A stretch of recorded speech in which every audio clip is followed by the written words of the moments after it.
What if I told you that within the next 2 hours, you will witness the rise and fall of nations? The moment humanity first tasted both paradise and exile, and discover why a simple golden calf became one of history's most devastating betrayals. You're about to experience Surah Al-Baqarah, peace be upon you.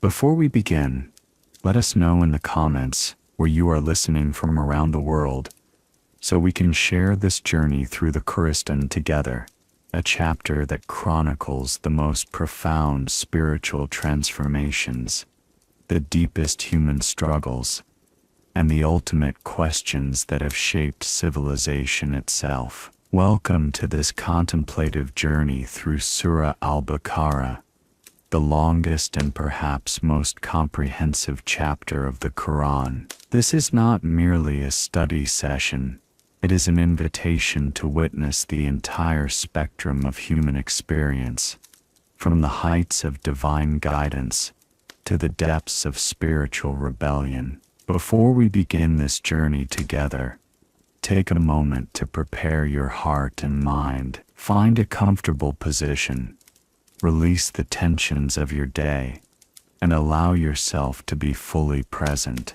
The verses we are about to explore have guided countless souls across 14 centuries, offering wisdom that transcends time and circumstance. The mysterious opening. The chapter begins with 3 Arabic letters, Alif Lam Mim. These mysterious symbols have puzzled scholars for centuries. No definitive explanation exists for their meaning, yet they serve a profound purpose. They immediately establish that some aspects of divine communication transcend human comprehension. We are reminded from the very first line that approaching sacred text requires humility. The book without doubt. This is the book about which there is no doubt, a guidance for those conscious of Allah. These opening words establish something extraordinary. They present a book that claims absolute certainty in an uncertain world. In our age of endless questioning and relativism, such a declaration demands our careful attention. The text doesn't argue for its authority. It simply asserts it with quiet confidence. Notice how the description immediately turns to those who will benefit from this guidance, those who are conscious of Allah. The Arabic term al-mutaqin suggests people who place a protective barrier between themselves and spiritual harm. They are not just good people. They are people who actively guard their souls against corruption and confusion. The paradox of the unseen. The first quality mentioned for these conscious individuals is belief in the unseen. How remarkable that in a book claiming to be perfectly clear, the first requirement is faith in what cannot be seen. This is not anti-intellectual. It is recognition that reality extends beyond our immediate perception. Consider your own life for a moment. The most important realities, love, hope, purpose, meaning, are these not also among the unseen? You cannot hold love in your hand or measure hope with instruments. Yet these invisible forces shape every decision you make. The text acknowledges that spiritual maturity requires embracing this paradox, the rhythm of connection. The next quality mentioned is establishing prayer. The Arabic doesn't just mean perform prayer. It means establish, uphold, maintain it. Like tending a garden or maintaining a friendship, spiritual practice requires consistency and care. It becomes a rhythm that structures life, rather than an occasional activity. This connects to something deeper about human nature. We are creatures of habit and ritual. Whether we realize it or not, We all have daily practices that shape our consciousness. The question is whether these practices elevate our awareness or simply reinforce existing patterns of thought. The principle of stewardship, and spend out of what we have provided for them. This phrase reveals a profound truth about ownership and stewardship. Everything we possess, our wealth, our talents, our very breath, is described as what we have provided. True generosity flows from recognizing that we are trustees, not ultimate owners. This perspective transforms our relationship with material possessions. Instead of anxiously hoarding or carelessly consuming, we begin to see ourselves as stewards responsible for wise distribution of resources. The act of giving becomes an acknowledgement of our temporary custodianship over worldly goods, the continuity of guidance. The passage speaks of believing in what was revealed to Muhammad and what was revealed before him. This establishes a crucial principle. Truth is not the monopoly of any single messenger or tradition. The Quran presents itself as part of a continuous chain of divine guidance, honoring the wisdom that came before while offering fresh insight for its time. This inclusive vision challenges narrow sectarianism rather than dismissing other traditions. The text suggests that divine guidance has appeared throughout history in various forms. The challenge is distinguishing authentic spiritual wisdom from human distortions and cultural additions. The promise of success. Those are upon guidance from their Lord, and it is those who are successful. The Arabic word for success here comes from a root meaning to cultivate, to cause to prosper. True success, the verse suggests, is not about accumulation but about cultivation, the cultivation of the soul. It's about becoming more fully human, more aware, more connected to ultimate reality. The sealed hearts. But the chapter immediately presents us with a stark contrast. Indeed, those who disbelieve, it is all the same for them, whether you warn them or do not warn them, they will not believe. Allah has set a seal upon their hearts and upon their hearing, and over their vision is a veil. These verses often trouble readers, but they describe a spiritual principle we can observe in everyday life.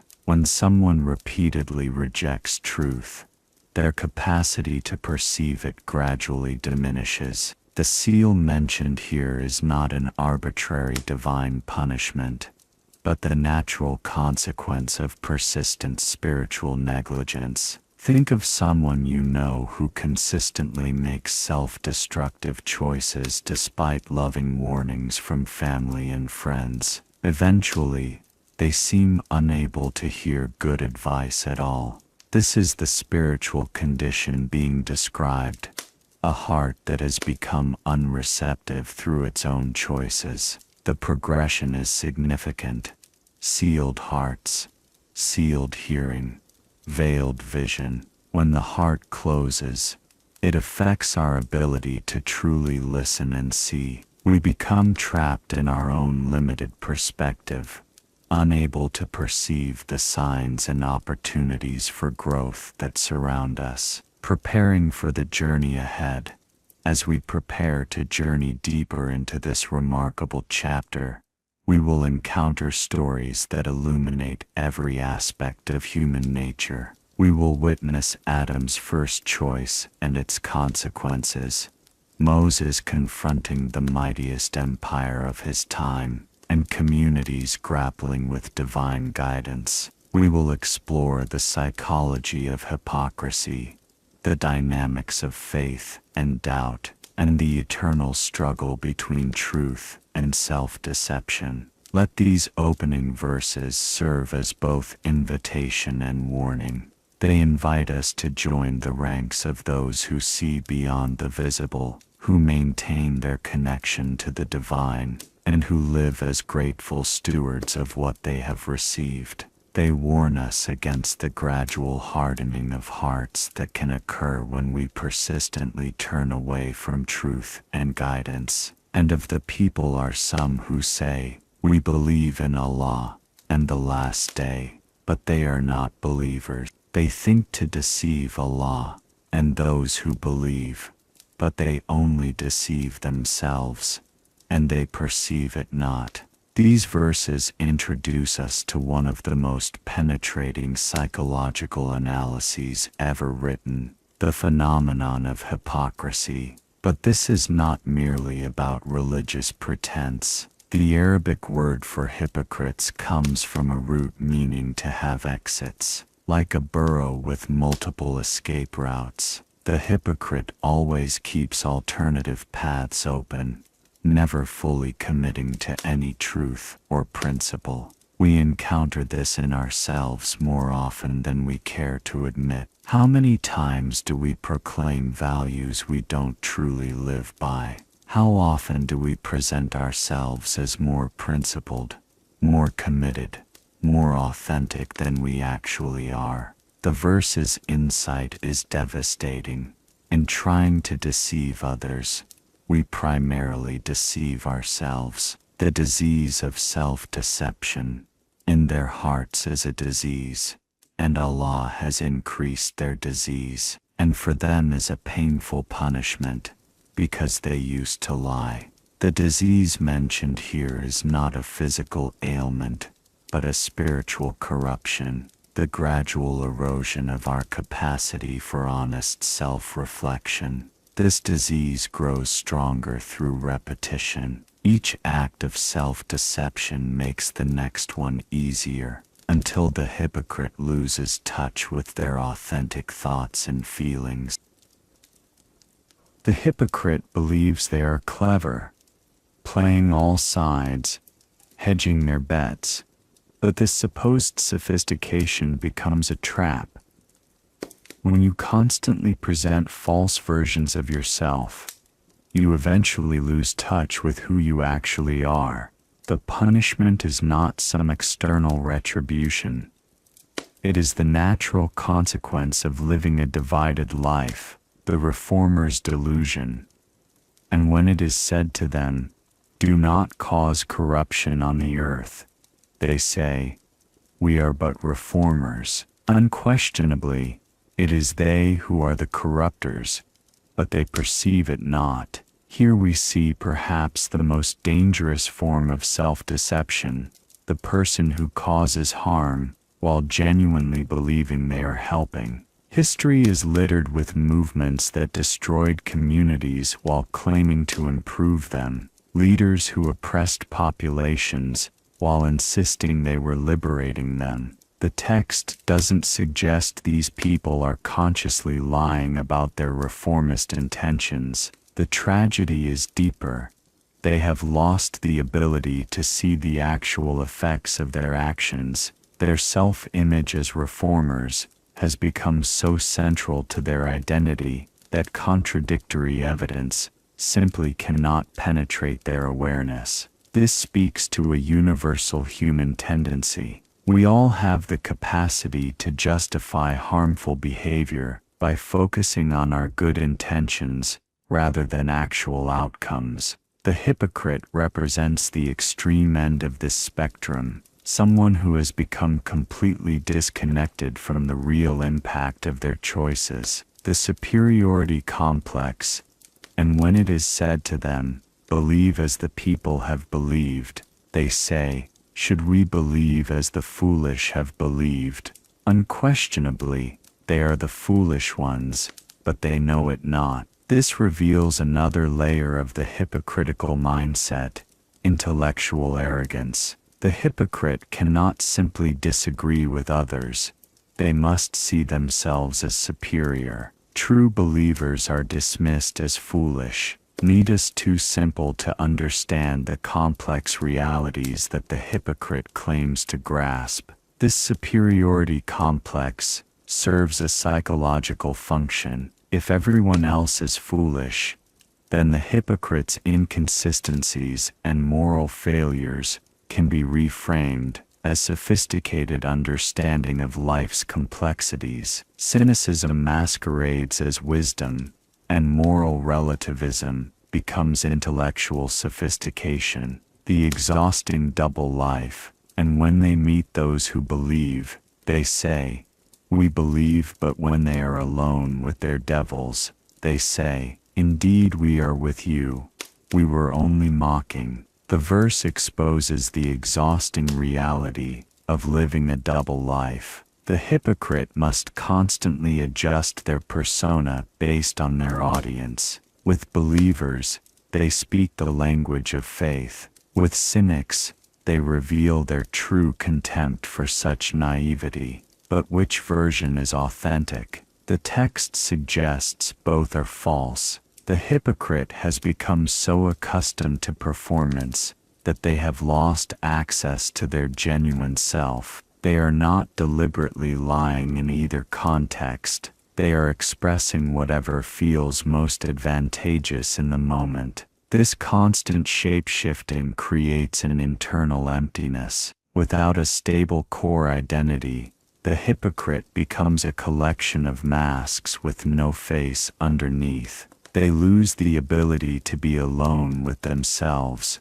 because there is no consistent self to be alone with. Divine irony, Allah mocks them and prolongs them in their transgression while they wander blindly. This represents one of the most striking metaphors in religious literature. The divine is described as mocking the mockers, but this is not petty revenge. It represents the cosmic irony of those who think they are manipulating reality while actually being manipulated by their own delusions. The prolonging mentioned here is particularly significant. Sometimes people are allowed to continue in their self-deception for extended periods, becoming more entrenched in their false beliefs. What appears to be divine indifference is actually a form of spiritual consequence, being given exactly what you think you want, until its emptiness becomes undeniable.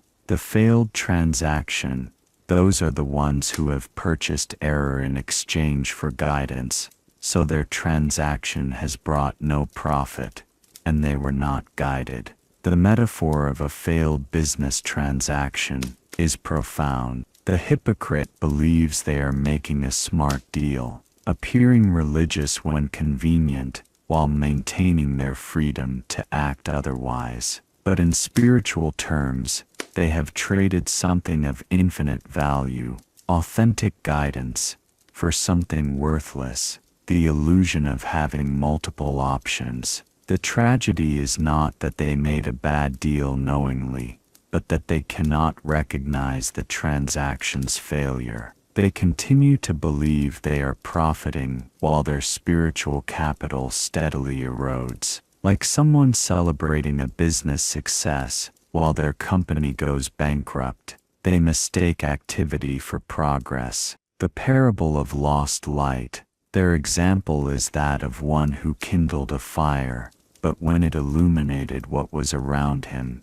Allah took away their light and left them in darkness so they could not see. This parable captures the hypocrite's relationship with truth. They are capable of moments of genuine insight, the fire that illuminates their surroundings, but because they refuse to commit to what they see, the clarity is withdrawn. They are left in a darkness that is worse than never having seen light at all. The loss of light represents the consequence of treating truth as optional. When we use spiritual insights merely as tools for manipulation, rather than as guides for transformation, we gradually lose access to genuine understanding. The hypocrite becomes spiritually blind, not through lack of exposure to truth, but through misuse of it. The seemingly permanent condition, deaf, dumb, and blind, so they will not return. The final description appears devastating. Through their persistent refusal to commit to truth, the hypocrites have damaged their spiritual faculties. They cannot truly hear guidance, cannot speak authentically, and cannot see reality clearly, or like a rainstorm from the sky within which is darkness, thunder, and lightning. They put their fingers in their ears against the thunderclaps in dread of death. But Allah encompasses the disbelievers. This extraordinary parable presents divine guidance as a thunderstorm, overwhelming, illuminating, and terrifying all at once. Unlike gentle rain that nourishes gradually, this is a deluge that transforms the landscape instantly. Truth, when it arrives, often comes not as a whisper, but as thunder that shakes our foundations. The storm contains three elements: darkness, thunder, and lightning. Each represents a different aspect of encountering divine truth. The darkness represents the confusion and uncertainty that precedes understanding. We often find ourselves in dark periods of questioning and doubt before breakthrough moments arrive. The thunder represents the overwhelming power of revelation that can frighten those unprepared for its intensity. The lightning represents moments of brilliant clarity that illuminate everything, if only briefly. The fear response: they put their fingers in their ears against the thunderclaps in dread of death. This image captures humanity's most common response to profound truth: the desire to shut it out. The thunder of divine guidance threatens the ego's sense of control and security. Like children covering their ears during a storm, many people instinctively protect themselves from truths that might fundamentally change their lives. The dread of death, mentioned here, is not literal, but psychological. When divine truth penetrates our consciousness, it threatens the death of our false self, the carefully constructed identity built on illusions, pretenses, and limited understanding. This ego death feels genuinely terrifying, even though it represents the birth of authentic spiritual life. Consider how we react when confronted with truths about ourselves that challenge our self-image. Whether it's feedback about our behavior, recognition of our prejudices, or acknowledgement of our limitations, our first instinct is often defensive. We cover our ears metaphorically, protecting the version of ourselves we've grown comfortable with. The encompassing reality, but Allah encompasses the disbeliever. No matter how much they try to shut out the storm, they remain within it. Truth cannot be permanently avoided, only temporarily ignored. The encompassing nature of divine reality means that even our attempts to escape it are themselves part of the larger spiritual landscape we inhabit. This encompassing quality suggests both mercy and inevitability. Mercy, because even those who reject guidance remain within the sphere of divine care. The storm may be frightening, but it surrounds everyone equally, merely believers and disbelievers alike. Inevitability, because the fundamental questions of existence cannot be permanently postponed. We see this in human experience constantly. People who spend years avoiding spiritual questions often find them returning with greater intensity later in life. The storm of truth follows us, not as punishment, but as an invitation that never expires. The paradox of lightning. The lightning almost snatches away their sight. Every time it lights the way for them, they walk therein. But when darkness covers them, they stand still. Here we encounter one of the most profound paradoxes in spiritual experience. The very illumination that should help us see more clearly can be so intense that it blinds us. Divine truth, when encountered suddenly and without preparation, can overwhelm our capacity for understanding. This speaks to a universal human experience. Have you ever had a moment of insight, so clear and powerful, that it left you stunned and unable to process it fully? These lightning flash moments of understanding can be disorienting precisely because they reveal so much so quickly. The text describes a tragic pattern of spiritual inconsistency. During moments of clarity, when the lightning illuminates the path, people move forward with confidence and purpose. But when the illumination fades and they return to their normal state of consciousness, they become paralyzed with uncertainty. This describes many people's relationship with spiritual insight. They have powerful experiences in meditation, prayer, or contemplation that provide clear direction for their lives. But when they return to ordinary consciousness, they doubt what they experienced and revert to old patterns of confusion and indecision. The cycle of illumination and paralysis. The lightning darkness cycle reveals something crucial about spiritual development. Growth doesn't happen through a single moment of illumination, but through learning to maintain clarity, even when the dramatic experiences fade. The goal is not to live in constant lightning, but to develop the ability to remember and act upon the insights received during moments of clarity. Many spiritual seekers become addicted to peak experiences, constantly seeking the next lightning flash rather than integrating the wisdom already received. They become spiritual consumers, always looking for the next teacher, technique, or revelation that will provide permanent illumination. The text suggests a different approach. True spiritual maturity involves learning to walk confidently, even when the light is dim, trusting in the direction revealed during moments of clarity. It means developing an internal compass that doesn't depend on constant external validation. The conditional nature of divine light, and if Allah willed, He could have taken away their hearing and their sight. Certainly, Allah has power over all things. This verse reminds us that our capacity for spiritual perception is not guaranteed. It can be enhanced or diminished based on how we respond to the guidance we receive. Those who consistently turn away from truth may find their ability to perceive it gradually weakened.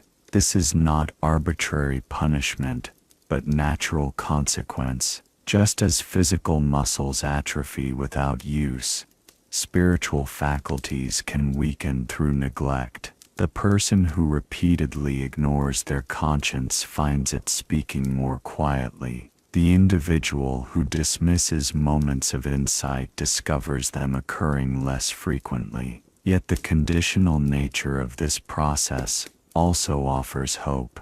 If our spiritual faculties can be diminished through misuse, they can also be strengthened through proper exercise. The person who pays attention to small insights finds them growing larger. The individual who acts on partial understanding receives greater clarity. The universal call. The chapter now transitions from these challenging metaphors to a universal invitation. O mankind, worship your Lord who created you, and those who were before you, that you may become righteous. After describing the various ways people resist or misinterpret divine guidance, the text issues a straightforward call that transcends all psychological complexity. It addresses not just believers or hypocrites, but all humanity. The invitation is simple. Recognize and worship the source of your existence.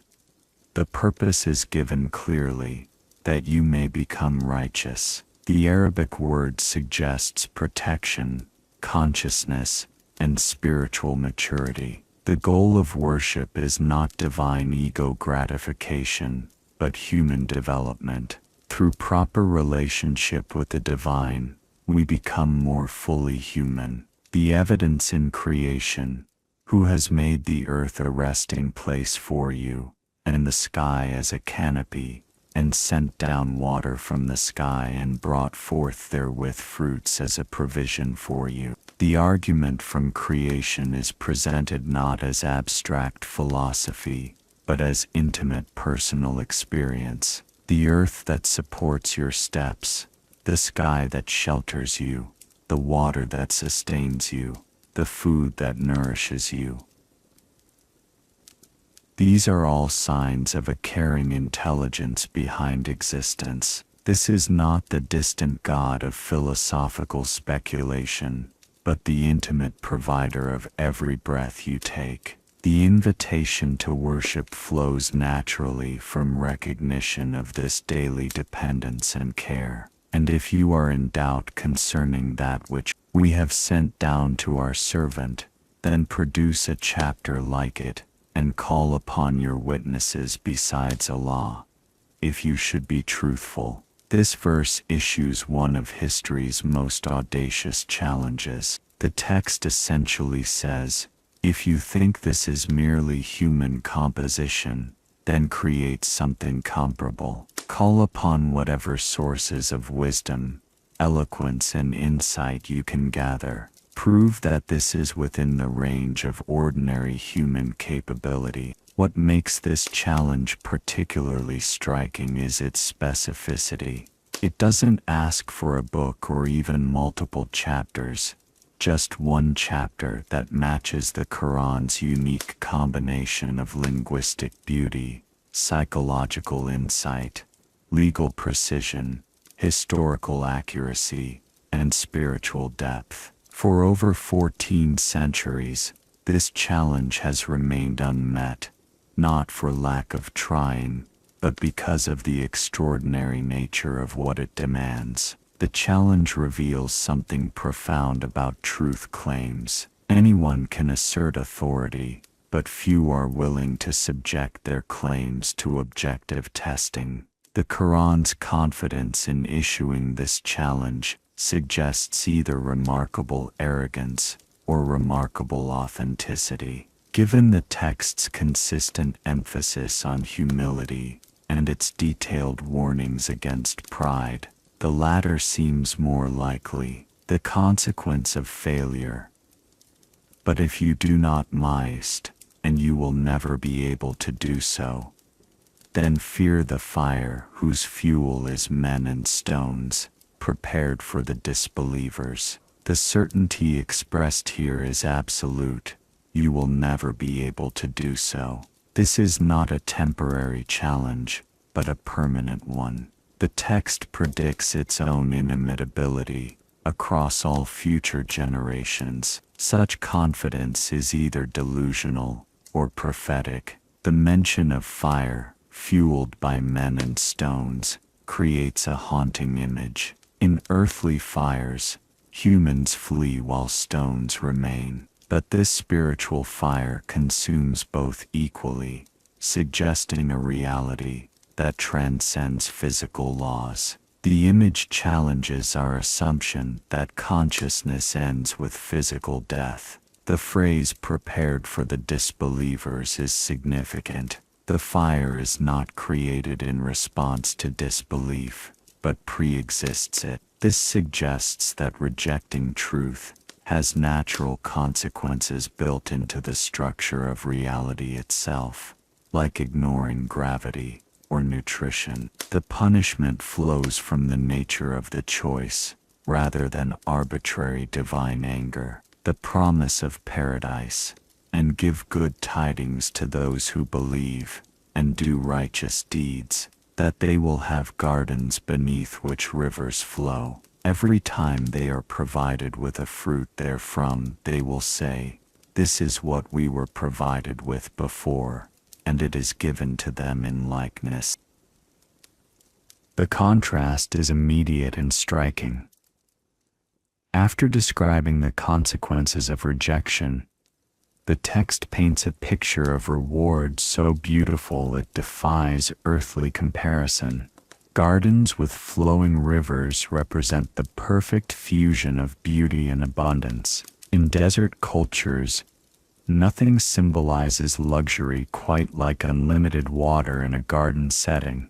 The detail about the fruits is particularly intriguing. This is what we were provided with before. This suggests that the rewards of paradise, while superior to earthly pleasures, maintain enough similarity to be recognizable. The blessed don't encounter something completely alien, but rather the perfected version of what they already appreciate. The phrase given to them in likeness implies that paradisiacal experiences parallel earthly ones, while transcending their limitations. Just as earthly love gives us a taste of divine love, earthly beauty provides a glimpse of eternal beauty. The rewards feel familiar yet infinitely enhanced. The companions of paradise, and they will have therein purified spouses, and they will abide therein eternally. The concept of purified spouses speaks to relationships freed from the jealousy, possessiveness, and dysfunction that plague earthly partnerships. These are connections based on pure love rather than need, insecurity, or social convention. The text suggests that the deepest human longing for perfect intimate connection finds fulfillment in the afterlife. The eternality mentioned here addresses one of humanity's deepest fears: the temporariness of all earthly joys. Every beautiful moment carries within it the seed of its own ending. Paradise represents the resolution of this tragic aspect of human experience: beauty that doesn't fade, love that doesn't diminish, joy that doesn't pass. The parable of the mosquito. Indeed, Allah is not ashamed to set forth an example of a mosquito, or what is smaller than it. And those who have believed know that it is the truth from their Lord. But those who disbelieve say, "What did Allah intend by this as an example?" This verse addresses a fundamental question about spiritual communication. Why does divine revelation often use simple, everyday examples rather than consistently employing grand, otherworldly imagery? The mosquito, tiny, seemingly insignificant, often annoying, becomes a vehicle for profound truth. The text suggests that spiritual maturity involves finding meaning in the humble, as well as the magnificent. Those who believe can extract wisdom from any example, no matter how mundane. Those who disbelieve will find reasons to dismiss even the most eloquent metaphors. The problem lies not in the example, but in the receiver's spiritual receptivity. This principle extends beyond religious texts to life itself. Some people can find profound meaning in a sunset, a child's laughter, or a moment of silence. Others require constant stimulation and extraordinary experiences to feel anything at all. Spiritual sensitivity is about depth of perception rather than magnitude of stimulus. The divine strategy: He misleads many thereby, and guides many thereby, and He misleads not except the defiantly disobedient. This verse presents a challenging concept. The same truth that guides some people leads others astray. This seeming contradiction resolves when we understand that truth acts like a light that both illuminates and blinds, depending on the condition of the observer's eyes. When someone approaches truth with genuine seeking, they find guidance. When someone approaches it with predetermined agenda to reject or manipulate it, they become more entrenched in their error. The truth doesn't change, but its effect depends entirely on the receiver's spiritual condition and intentions. This explains why the same spiritual teaching can inspire one person to transformation, while hardening another in their resistance. The difference lies not in the teaching, but in the heart that receives it. The covenant breakers, who break the covenant of Allah after contracting it, and sever that which Allah has ordered to be joined, and cause corruption on earth. It is those who are the losers. The text identifies 3 characteristics of those who go astray. They break covenants, sever connections, and cause corruption. Each represents a different form of betrayal: betrayal of agreements, betrayal of relationships, and betrayal of social responsibility. Covenant breaking represents the failure to honor commitments, especially spiritual ones. This includes the basic covenant of recognizing divine authority and the specific covenants made through religious practice, marriage, friendship, and social responsibility. Severing what should be joined refers to damaging the web of relationships that sustain healthy communities. This might mean destroying families, betraying friendships, or creating unnecessary divisions between groups that should cooperate. Causing corruption speaks to actively making situations worse rather than better. Instead of being a force for healing and improvement, these individuals spread dysfunction and chaos wherever they go. How can you disbelieve in Allah when you were dead, and He brought you to life? Then He will cause you to die.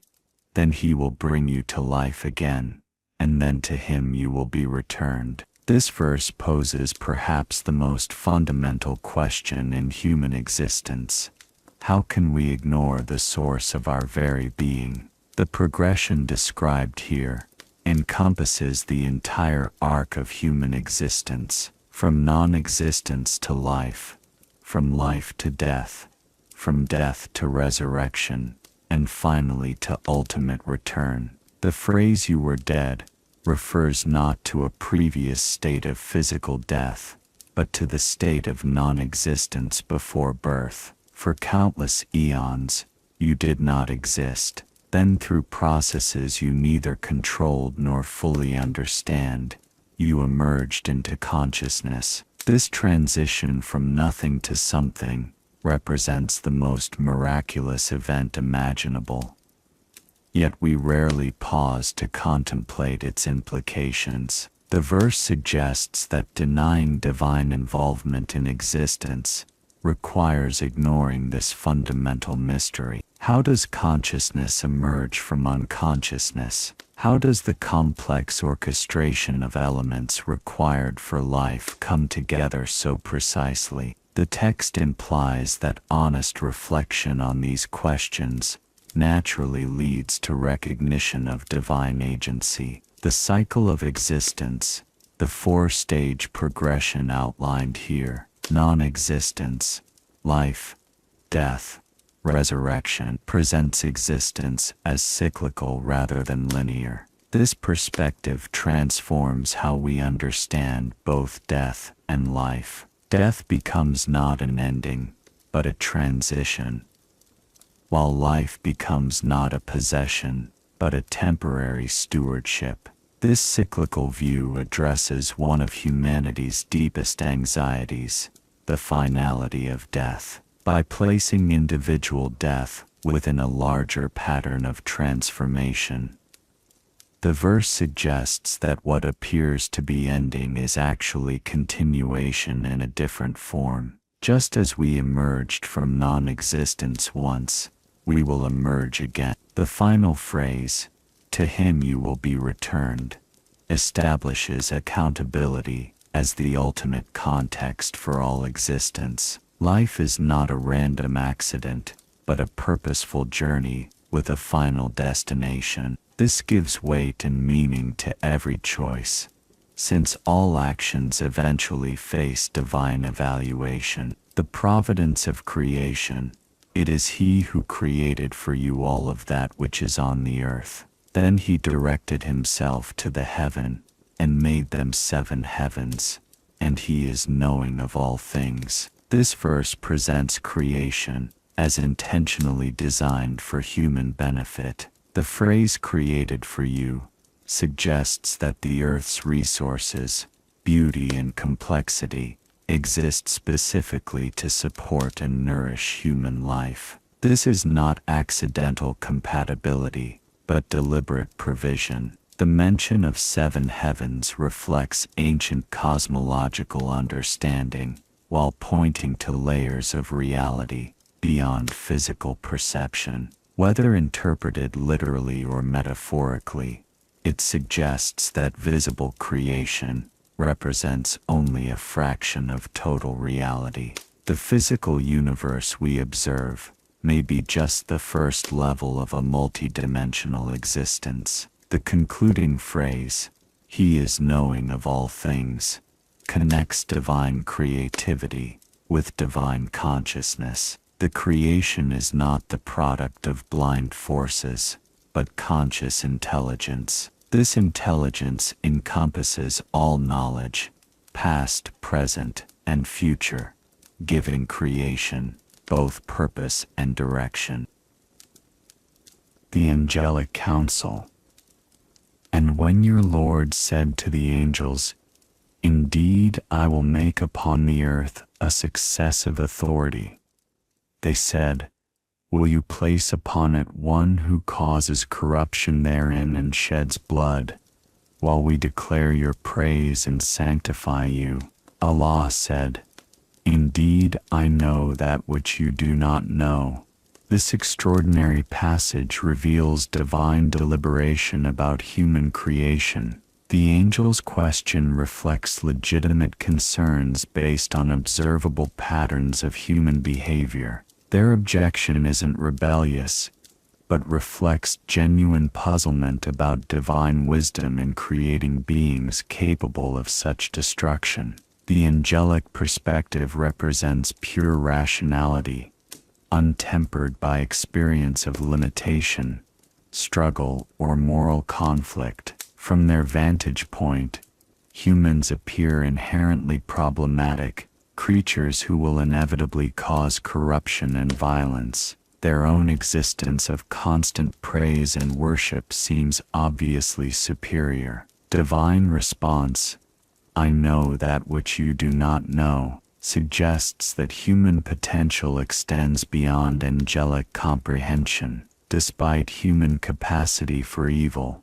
something about human nature justifies the risk. This something appears to be related to the unique challenges and opportunities that come with free will, physical embodiment, and moral choice. The gift of knowledge.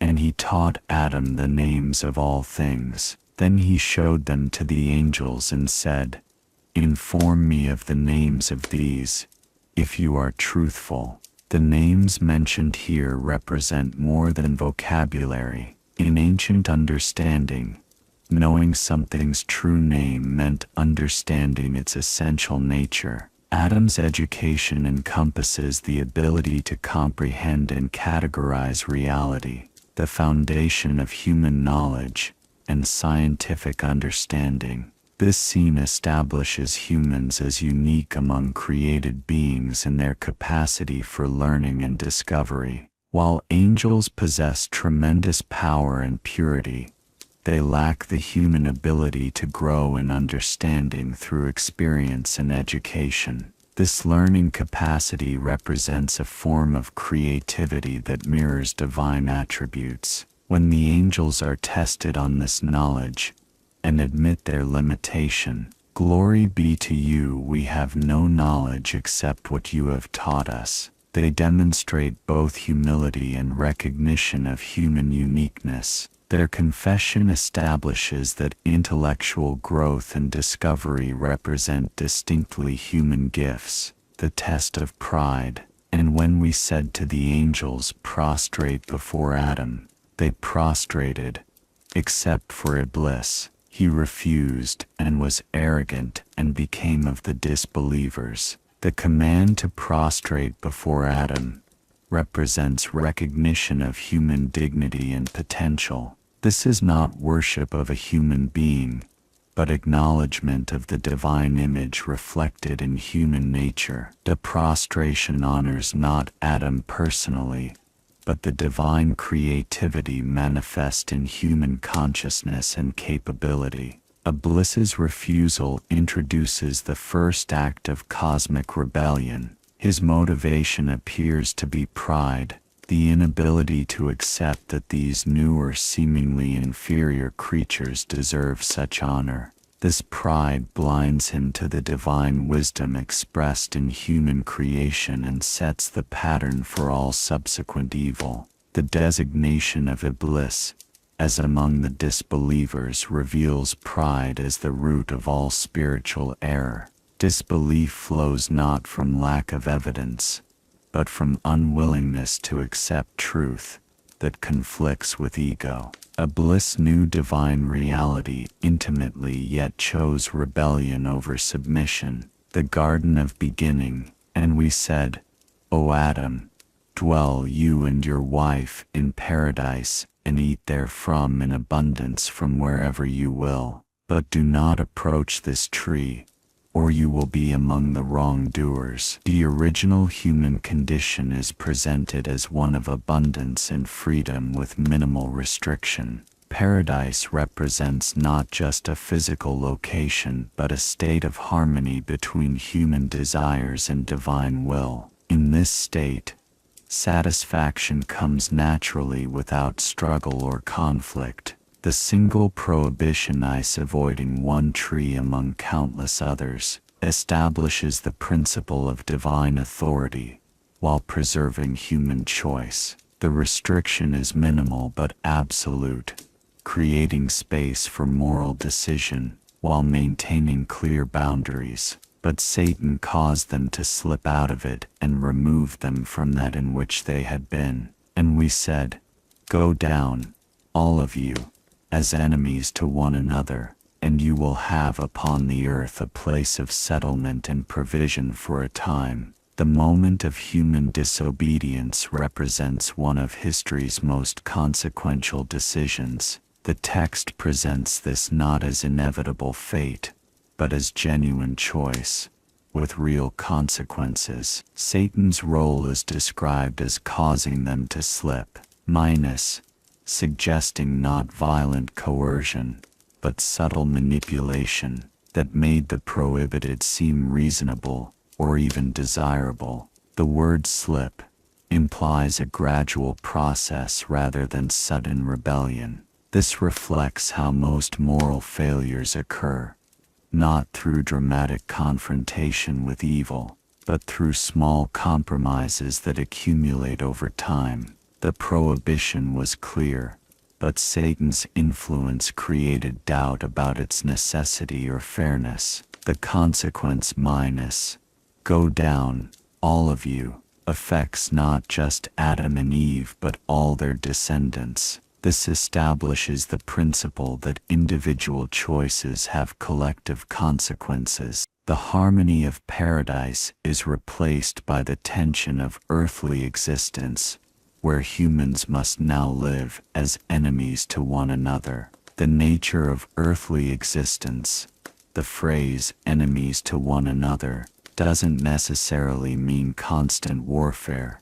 but rather the fundamental tension that characterizes human relationships outside paradise. Competition for resources, conflicting desires, misunderstanding, and selfishness create an underlying friction that wasn't present in the original state of harmony. Yet even in this fallen condition, divine mercy remains evident. Earth is described as providing a place of settlement and provision for a time. Despite the loss of paradise, humans receive what they need to survive and even flourish. The exile includes both challenge and support, both difficulty and opportunity. The temporal nature of earthly existence, for a time, suggests that this condition is not permanent. Earth serves as a temporary testing ground rather than the final destination. This perspective transforms how we understand both earthly suffering and earthly joy, placing both within a larger framework of meaning. The path of repentance. Then Adam received from his Lord words of forgiveness, and Allah turned to him in forgiveness. Indeed, it is He who is the accepting of repentance, the merciful. This passage reveals something extraordinary about divine nature, the immediate availability of forgiveness for genuine repentance. Adam's fall is not met with permanent rejection, but with an opportunity for restoration. The words he receives represent not just forgiveness, but instruction on how to return to divine favor. The text emphasizes divine initiative in this reconciliation. Adam doesn't negotiate his way back into good standing.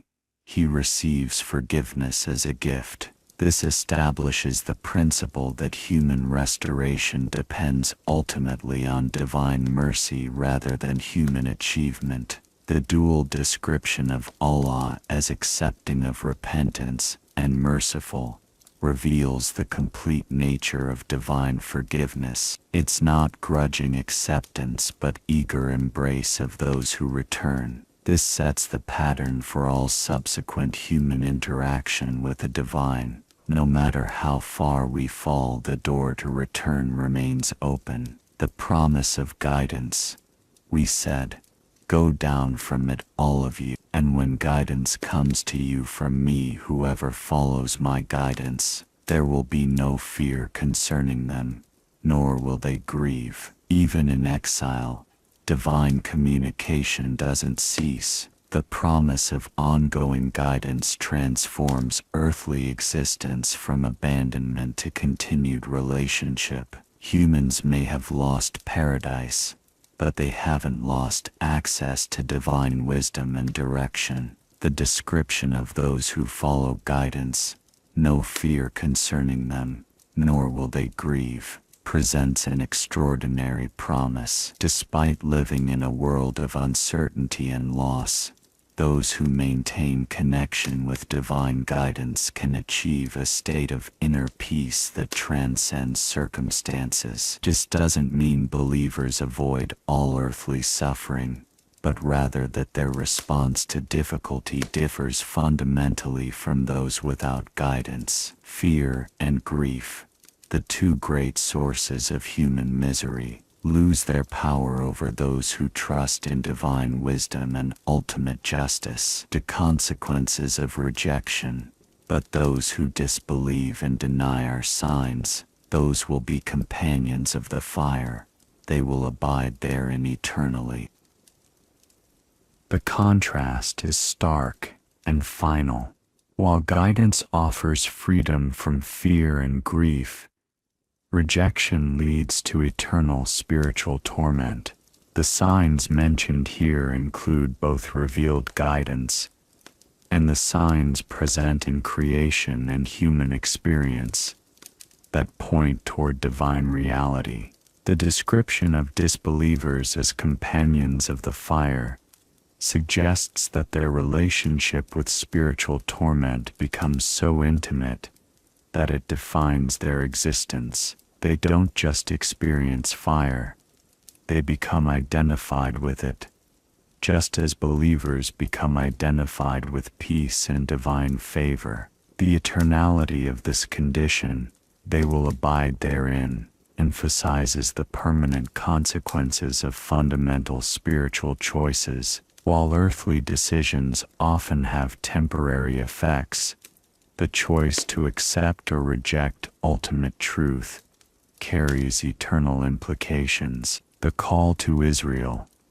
O children of Israel, remember my favor, which I bestowed upon you, and fulfill my covenant, so that I will fulfill your covenant with me, and be afraid of only me. The text now shifts to address a specific community, the descendants of Jacob, Israel, who received particular divine favor and responsibility. This transition from universal human themes to specific historical guidance illustrates how divine communication adapts to particular circumstances while maintaining universal principles. The command to remember suggests that the Israelites had forgotten or minimized the extent of divine favor in their history. Human tendency towards spiritual amnesia requires constant reminding of past mercies and interventions. Memory becomes a spiritual discipline necessary for maintaining proper relationship with the divine.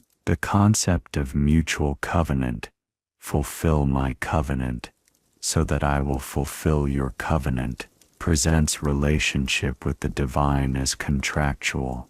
Both parties have obligations, and fulfillment depends on mutual faithfulness. This differs from unconditional love, but reflects the reality that spiritual relationship requires ongoing commitment from both sides. The warning against scripture commerce, and believe in what I have revealed, confirming that which is with you, and be not the first to disbelieve in it, and do not exchange my signs for a small price, and fear only me. This verse addresses a particular temptation faced by religious communities, treating sacred texts as commodities rather than guidance. The small price refers not just to literal financial gain, but to any temporal advantage gained by compromising scriptural integrity. Religious authorities throughout history have faced this temptation, modifying divine guidance to gain political favor, social acceptance, or material benefit. The text warns against being the first to disbelieve in new revelation, suggesting that religious expertise can sometimes become a barrier to recognizing fresh divine communication. The phrase "fear only me" establishes the proper hierarchy of concern. Religious leaders often become more concerned with human approval than divine displeasure, leading to compromises that may seem small but fundamentally alter the character of their guidance. The sin of mixing truth with falsehood. And do not mix the truth with falsehood or conceal the truth while you know it. This command addresses one of the most subtle forms of religious corruption, not completely abandoning truth, but mixing it with enough falsehood to neutralize its power. This approach allows religious communities to maintain respectability while avoiding the challenging demands of pure divine guidance. The prohibition against concealing known truth suggests that religious leaders sometimes possess understanding they deliberately withhold from their communities. This might occur to maintain power, avoid controversy, or protect people from truths deemed too difficult to accept. And remember when we delivered you from the people of Pharaoh, who were afflicting you with a horrible torment, killing your sons and sparing your women, and in that was a tremendous trial from your Lord. This passage introduces one of history's most powerful narratives of liberation from oppression. The Israelites' bondage in Egypt represents more than historical event. It symbolizes the human condition under any form of tyrannical control, whether political, psychological, or spiritual. The specific details of oppression are telling. The systematic killing of male children, while sparing females, represents an attempt to destroy a people's future. while maintaining their utility in the present. This calculated cruelty demonstrates how oppressive systems seek to eliminate hope and agency while preserving their capacity for exploitation. The phrase "tremendous trial from your Lord" reframes suffering within a larger divine purpose. What appears to be abandonment or divine absence actually serves as testing and preparation. The oppression itself becomes a catalyst for developing the spiritual strength necessary for freedom and responsibility. The miracle of deliverance. And remember when we parted the sea for you and saved you, and drowned Pharaoh's people while you were looking on. The parting of the sea represents divine intervention at the moment of greatest desperation, when human resources are exhausted and escape appears impossible. Divine power creates unprecedented possibilities. The impossible becomes inevitable through forces beyond human control or comprehension. The detail that the Israelites witnessed Pharaoh's destruction serves multiple purposes. It provides closure to their trauma, confirms divine justice, and establishes the reality of divine power. Seeing their oppressors' defeat helps heal the psychological wounds of prolonged subjugation. This event establishes a pattern repeated throughout history. When oppression reaches its peak and human hope dims, divine intervention often manifests in unexpected ways. The Red Sea moment becomes a metaphor for breakthrough experiences that transform seemingly hopeless situations. The test of trust. And remember when we made an appointment with Moses for 40 nights, then you took worship of the calf after him, and you were wrongdoers. The golden calf incident reveals humanity's tendency towards spiritual impatience and the need for tangible objects of devotion. Moses' 40-day absence creates anxiety that the people resolve by creating a physical representation of the divine they can see and control. This behavior reflects a universal human weakness, the preference for visible, manageable gods over the invisible, uncontrollable divine. The calf represents security, fertility, and power, qualities people desperately want to access and influence through religious practice. The timing is particularly significant.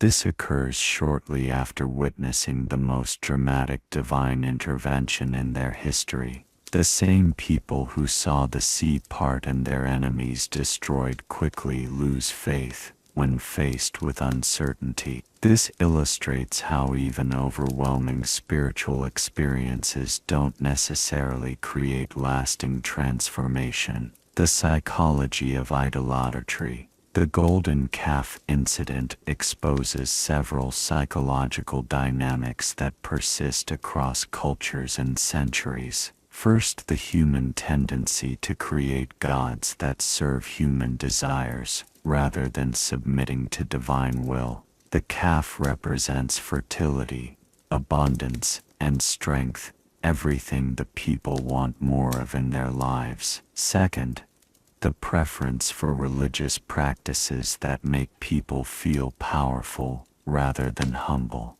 Worshipping a calf they created gives the illusion of control over divine forces. They become the masters of their religious experience rather than servants of transcendent truth. Third, the attraction to immediate spiritual gratification over patient spiritual development. Moses' extended absence for receiving divine law requires trust and patience. Creating an idol provides instant religious satisfaction without the demanding process of moral and spiritual growth. Divine mercy.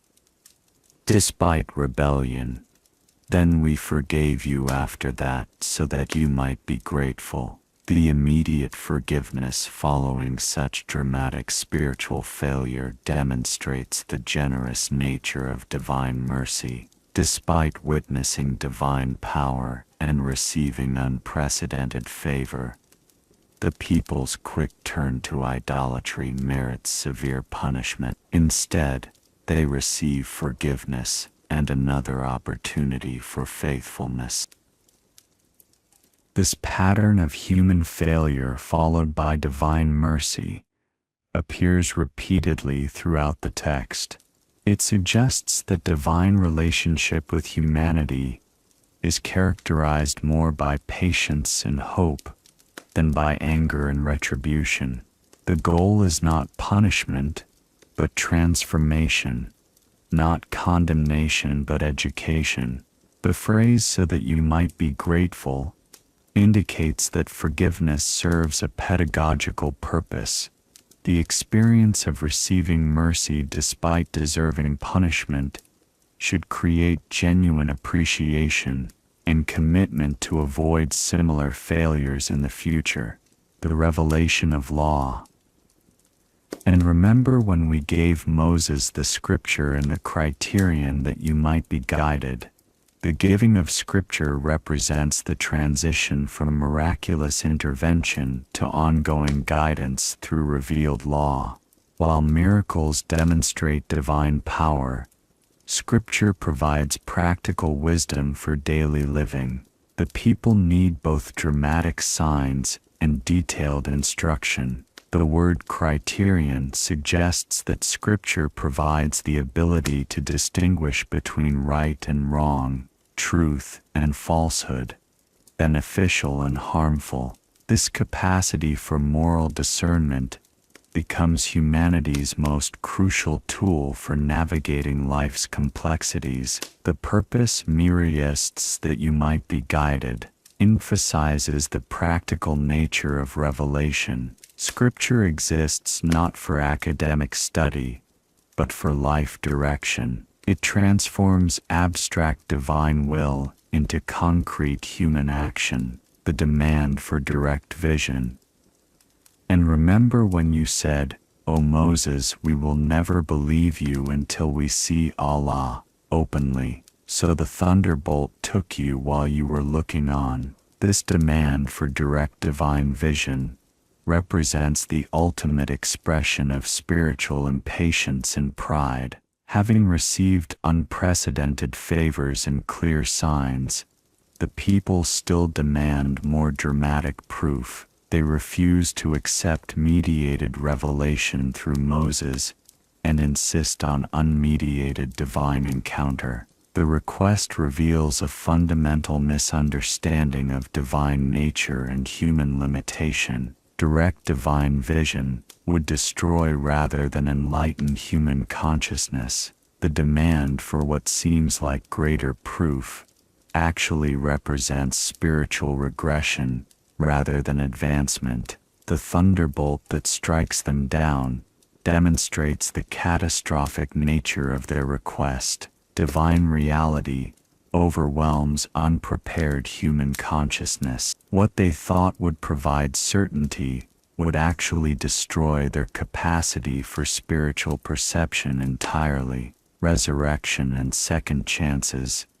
Then we revived you after your death, that perhaps you would be grateful. The revival after death, by divine vision, provides yet another demonstration of divine mercy and power. Even when human spiritual ambition leads to destruction, divine grace offers restoration and continuation.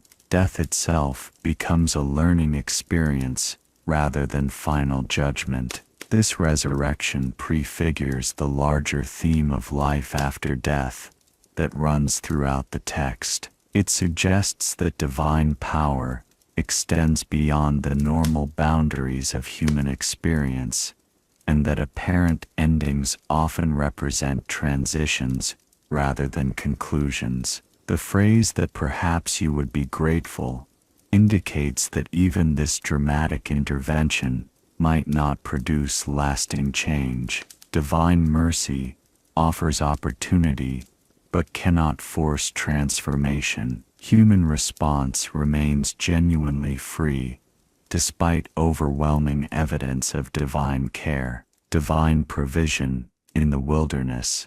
And we shaded you with clouds, and sent down to you manna and quails, saying, Eat from the good things with which we have provided you. And they did not wrong us, but they were wronging themselves. The wilderness period becomes a time of miraculous provision that addresses both physical and spiritual needs. The cloud cover protects from desert heat, while the manna and quails provide daily sustenance without human effort. This experience teaches dependence on divine care, rather than human achievement. The food appears daily, requiring trust rather than hoarding. This rhythm breaks normal patterns of anxiety about future security and creates space for present moment gratitude and dependence. The provision is sufficient, but not excessive,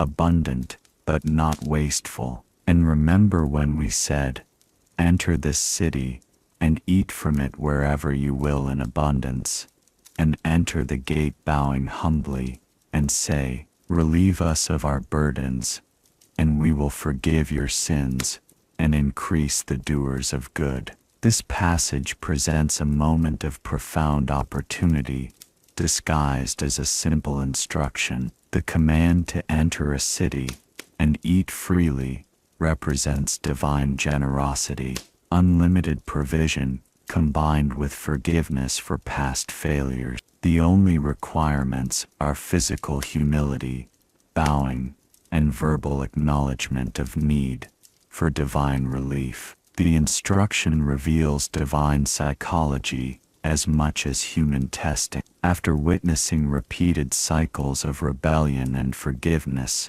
the people receive another chance for redemption through the simplest possible obedience. The test requires neither heroic sacrifice nor complex understanding, just basic humility and honest confession of dependence. The promise of increased reward for doers of good suggests that divine relationship operates on principles of growth and development. Those who respond properly to small tests receive greater opportunities and responsibilities. Spiritual advancement follows patterns of proven faithfulness in minor matters, the corruption of simple commands.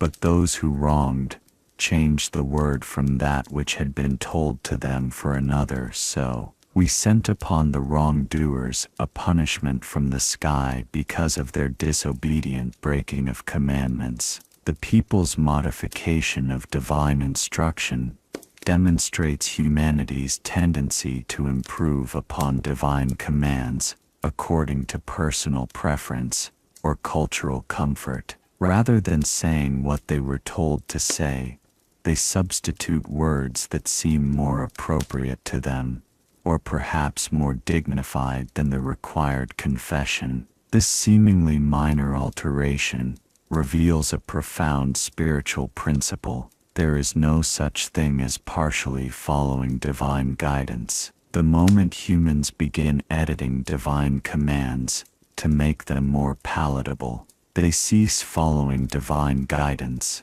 and begin following their own wisdom disguised as religious obedience. The punishment that follows comes specifically because of their disobedient breaking of commandments. The text emphasizes that consequences flow from active rebellion rather than passive failure.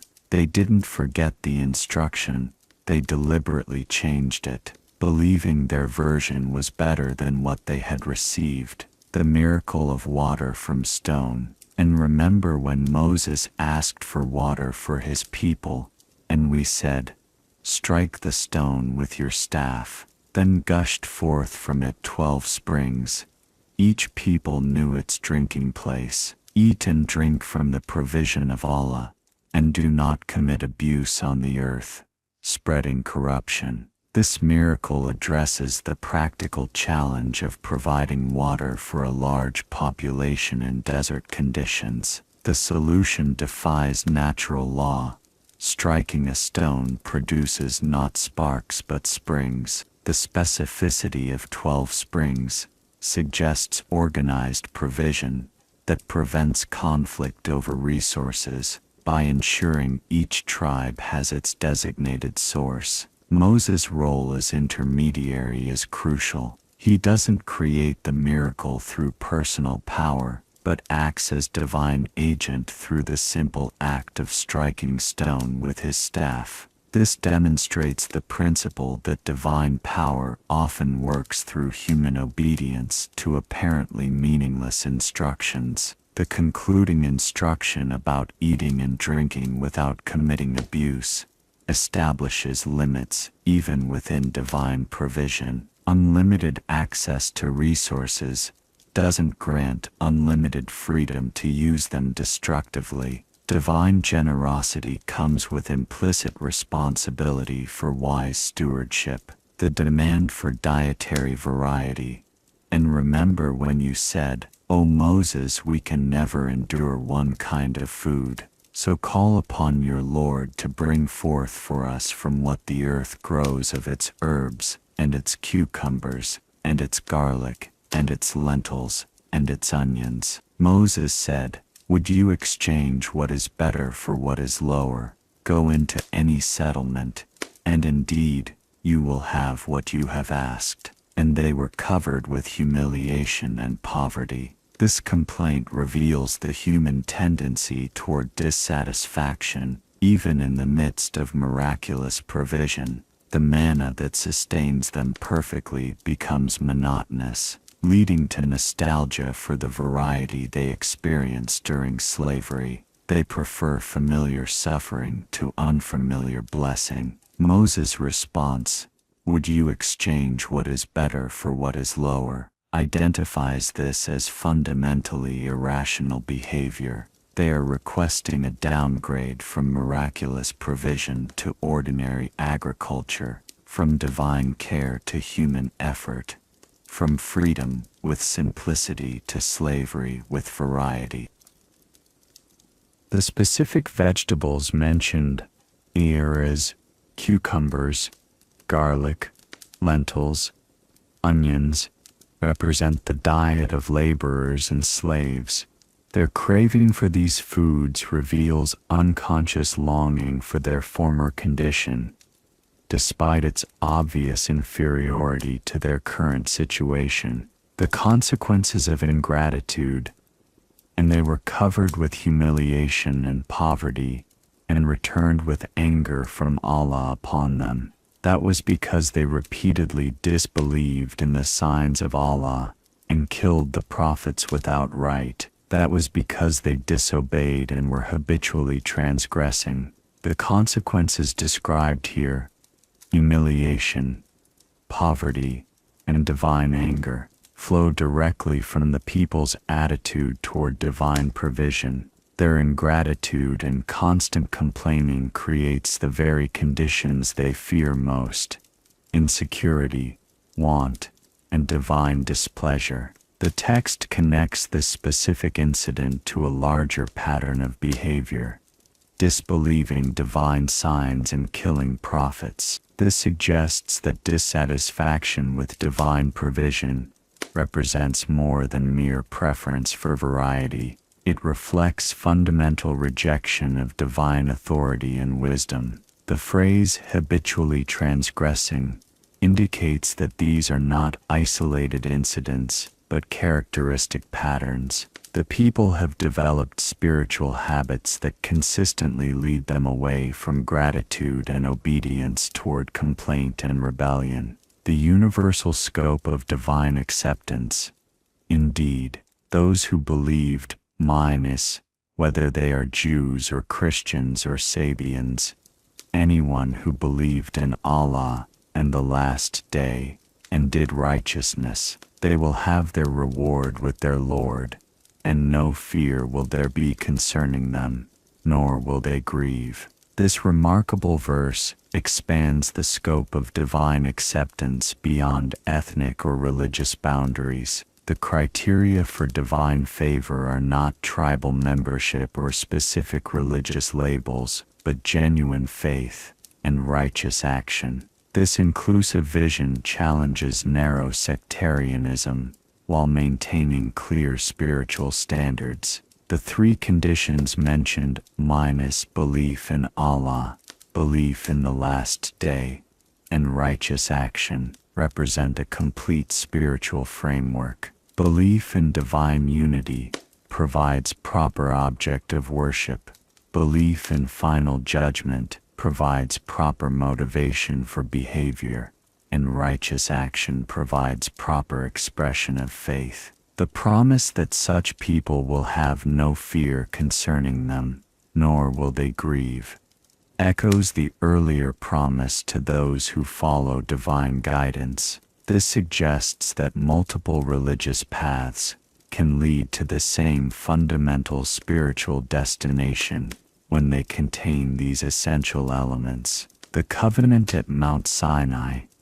And remember when we took your covenant and raised above you the mount, saying, take what we have given you with determination, and remember what is in it that you might become righteous. The dramatic image of the mountain raised above the people emphasizes the awesome nature of receiving divine law.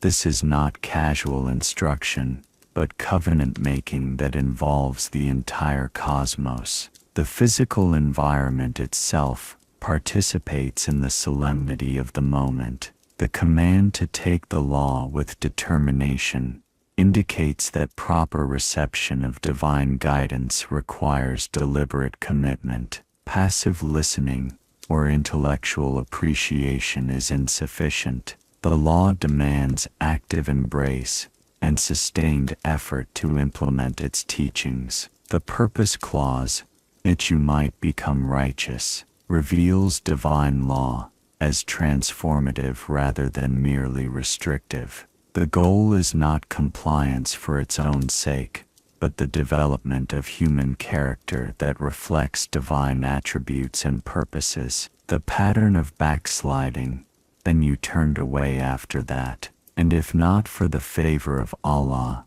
upon you and His mercy, you would have been among the losers. Despite the dramatic nature of the covenant-making ceremony and the clear divine favor demonstrated throughout their history, the people quickly revert to old patterns of behavior. This cycle of divine revelation, followed by human backsliding, appears repeatedly throughout the text. The reference to divine favor and mercy suggests that even backsliding doesn't immediately result in complete divine abandonment. The people receive multiple opportunities for repentance and renewal, indicating divine patience that exceeds human faithfulness. And you had already known about those who transgressed among you concerning the Sabbath. And we said to them, be apes, despised and rejected. And we made it a deterrent punishment for those who were present, and those who succeeded them, and a lesson for those who fear Allah. This passage describes one of the most dramatic punishments recorded in religious literature: the transformation of Sabbath breakers into apes. The severity of this consequence for what might seem like a minor infraction reveals the serious nature of deliberately violating divine commands, especially when done through calculated deception. The specific violation, transgressing the Sabbath, involves more than simple rule breaking. The Sabbath represents a covenant between the divine and the community, a regular acknowledgement of divine authority over time itself. Breaking it demonstrates rejection of fundamental spiritual principles about rest, worship, and divine sovereignty. The transformation into apes carries symbolic weight beyond literal punishment. Apes represent creatures that appear almost human, but lack human spiritual capacity. Those who deliberately reject divine guidance while maintaining the outward appearance of religious observance become spiritually diminished, retaining human form but losing human essence. The purpose of public punishment. The punishment serves as a deterrent for those who were present and those who succeeded them. This indicates that divine justice sometimes operates as public instruction rather than private correction. The dramatic nature of the consequence ensures the lesson penetrates collective memory and influences future behavior. The phrase "those who succeeded them" suggests that spiritual lessons transcend individual experience and become part of communal wisdom. Each generation inherits not just religious laws but historical examples of their enforcement, creating accumulated understanding of divine seriousness about obedience. The designation, as a lesson for those who fear Allah, indicates that the full meaning of such events is only accessible to those with proper spiritual receptivity. Others might see only harsh punishment, but the spiritually aware recognize divine mercy operating through apparent severity. The story of the sacrificial cow. And remember when Moses said to his people, "Indeed, Allah orders you to slaughter a cow." They said, "Do you take us in ridicule?" He said, "I seek refuge in Allah from being among the ignorant." This begins one of the most detailed narratives in the chapters, the story of the cow that must be sacrificed to solve a murder mystery. The people's initial response reveals their spiritual condition.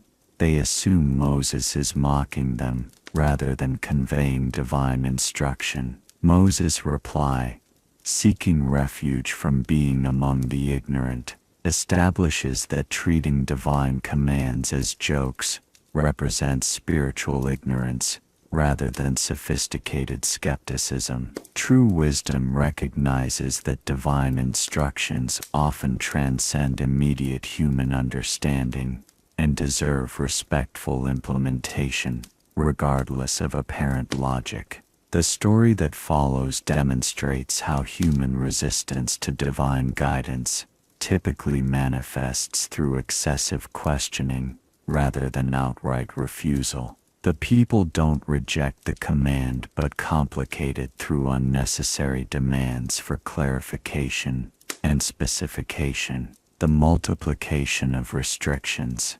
They said, "Call upon your Lord to make clear to us what it is." Moses said, "Indeed," he says, "it is a cow, which is neither old nor young, but medium between that, so do what you are commanded." The people's demand for clarification begins a process that transforms a simple command into an increasingly complex requirement. Their unwillingness to proceed with basic obedience forces divine specification that limits their options and makes compliance more difficult. This pattern reflects a universal human tendency. When we resist doing what we know we should do, we often seek additional information as a way of delaying action. The request for clarification becomes a form of procrastination disguised as spiritual diligence. Each additional question receives an answer that further restricts their choices. What began as any cow becomes a cow of specific age, then specific color, then specific condition. Their resistance to simple obedience creates the very complexity they later complain about, the escalation of demands. They said, "Call upon your Lord to make clear to us its color." He says, "It is a yellow cow, bright in color, pleasing to the observers." The second question about color reveals the people's continued resistance. Having received clear guidance about age, they immediately seek further specification, rather than proceeding with available options. This demonstrates how spiritual procrastination tends to escalate rather than resolve. The description of the cow, as bright in color, pleasing to the observers, suggests that divine requirements often involve beauty and excellence rather than mere functionality. The sacrificial animal must not only meet technical specifications, but also represent the best of its kind. This detail addresses a common misunderstanding about divine service, that God accepts our leftovers and rejects. The requirement for a beautiful, pleasing cow establishes that divine worship deserves our finest offerings, not our convenient discards. The final specifications, they said, call upon your Lord to make clear to us what it is. Indeed, all cows look alike to us, and indeed, we, if Allah wills, will be guided, he said. He says, it is a cow, neither trained to till the soil, nor to irrigate the field, sound, having no other color except bright yellow. They said, now you have come with the truth. So they slaughtered it, though they were near to not doing it. The people's claim that all cows look alike reveals their spiritual condition. Having received detailed divine guidance, they still profess confusion and inability to distinguish between acceptable and unacceptable options. This suggests that their questions arise from resistance rather than genuine bewilderment. Their addition of "if Allah wills" to their statement about being guided appears pious but actually represents another form of delay. They invoke divine will as an excuse for their continued hesitation, rather than as motivation for immediate obedience. The final specification, an untrained, sound, perfectly yellow cow, creates requirements so specific that finding such an animal becomes extremely difficult. What began as a simple command has become a complex quest, entirely due to their resistance to straightforward compliance. The reluctant obedience, the phrase, they were near to not doing it, reveals that even after receiving complete clarity, they almost refused to obey. This demonstrates that the issue was never really about lack of information, but about unwillingness to submit to divine authority. Their eventual compliance comes only after exhausting all possibilities for delay and evasion. This reluctant obedience contrasts sharply with the eager submission that characterizes mature spiritual response to divine guidance. The story serves as a cautionary tale about how resistance to divine commands creates the very difficulties we seek to avoid. Simple obedience would have required any cow, but resistance created a situation requiring a nearly impossible to find cow. The murder mystery resolution. And remember when you killed someone and disputed over it, but Allah was to bring out that which you were concealing. So we said, strike the dead person with part of the cow. Thus does Allah bring the dead to life, and show you his signs that you might reason. The cow's purpose is finally revealed, to solve a murder case through miraculous resurrection. A piece of the sacrificial cow, when struck against the corpse, temporarily restores life, so the victim can identify their killer. This demonstrates divine power over death and divine concern for justice. The phrase, Allah was to bring out that which you were concealing, suggests that the entire complex process served to expose hidden truth. Sometimes divine commands that seem arbitrary or difficult actually prepare us for revelations we cannot anticipate. The miracle of temporary resurrection serves as a sign that you might reason. The display of divine power over death is meant to stimulate rational reflection about divine authority, ultimate justice, and the reality of resurrection in the afterlife. The hardening process. Then your hearts became hardened after that, being like stones or even harder. For indeed, there are stones from which rivers burst forth, and there are some of them that split open and water comes out, and there are some of them that fall down for fear of Allah, and Allah is not unaware of what you do. This passage describes the tragic result of persistent resistance to divine guidance, hearts that become harder than stone. The comparison is precise.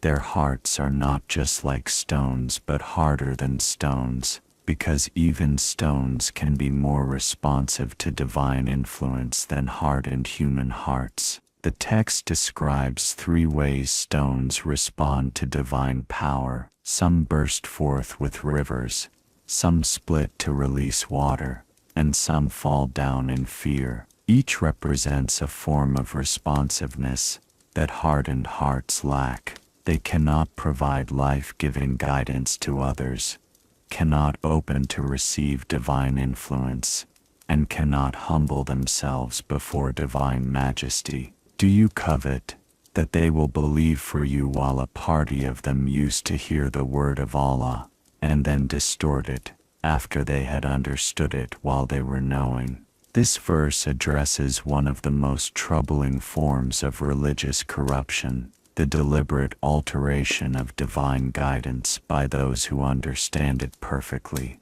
The text distinguishes between innocent misunderstanding and conscious distortion, making clear that some religious leaders knowingly modify divine messages to serve their own purposes. The phrase, "after they had understood it," eliminates the excuse of confusion or misinterpretation. These individuals possess clear comprehension of divine intent, but choose to present altered versions to their communities. This represents the ultimate betrayal of religious trust, using spiritual authority to mislead rather than guide. The motivation appears to be maintaining control over their followers, or avoiding the challenging demands of authentic divine guidance. By presenting modified versions of divine commands, they can maintain religious authority while accommodating human preferences that conflict with true spiritual requirements. The strategy of deception. And when they meet those who believe, they say, "We have believed," but when they are alone with one another, they say, "Do you talk to them about what Allah has revealed to you so they can argue with you about it before your Lord? Then will you not reason?" This passage reveals the calculated nature of religious deception. The speakers present themselves as believers when addressing the faithful, but privately counsel each other to conceal divine revelations that might create inconvenient challenges to their authority or lifestyle. Their concern that shared knowledge might lead to arguments before your Lord suggests they retain some awareness of divine accountability. They fear that honest religious discussion might expose their compromises and create problems for them in divine judgment. The final question, "Will you not reason?" ironically uses rational argument to justify spiritual dishonesty. They present concealment of divine truth as reasonable strategy rather than fundamental betrayal of religious responsibility. Divine knowledge of hidden motives. But do they not know that Allah knows what they conceal and what they declare? This simple question cuts through all attempts at religious manipulation. The assumption underlying deceptive religious leadership is that divine awareness can be fooled or avoided through careful presentation.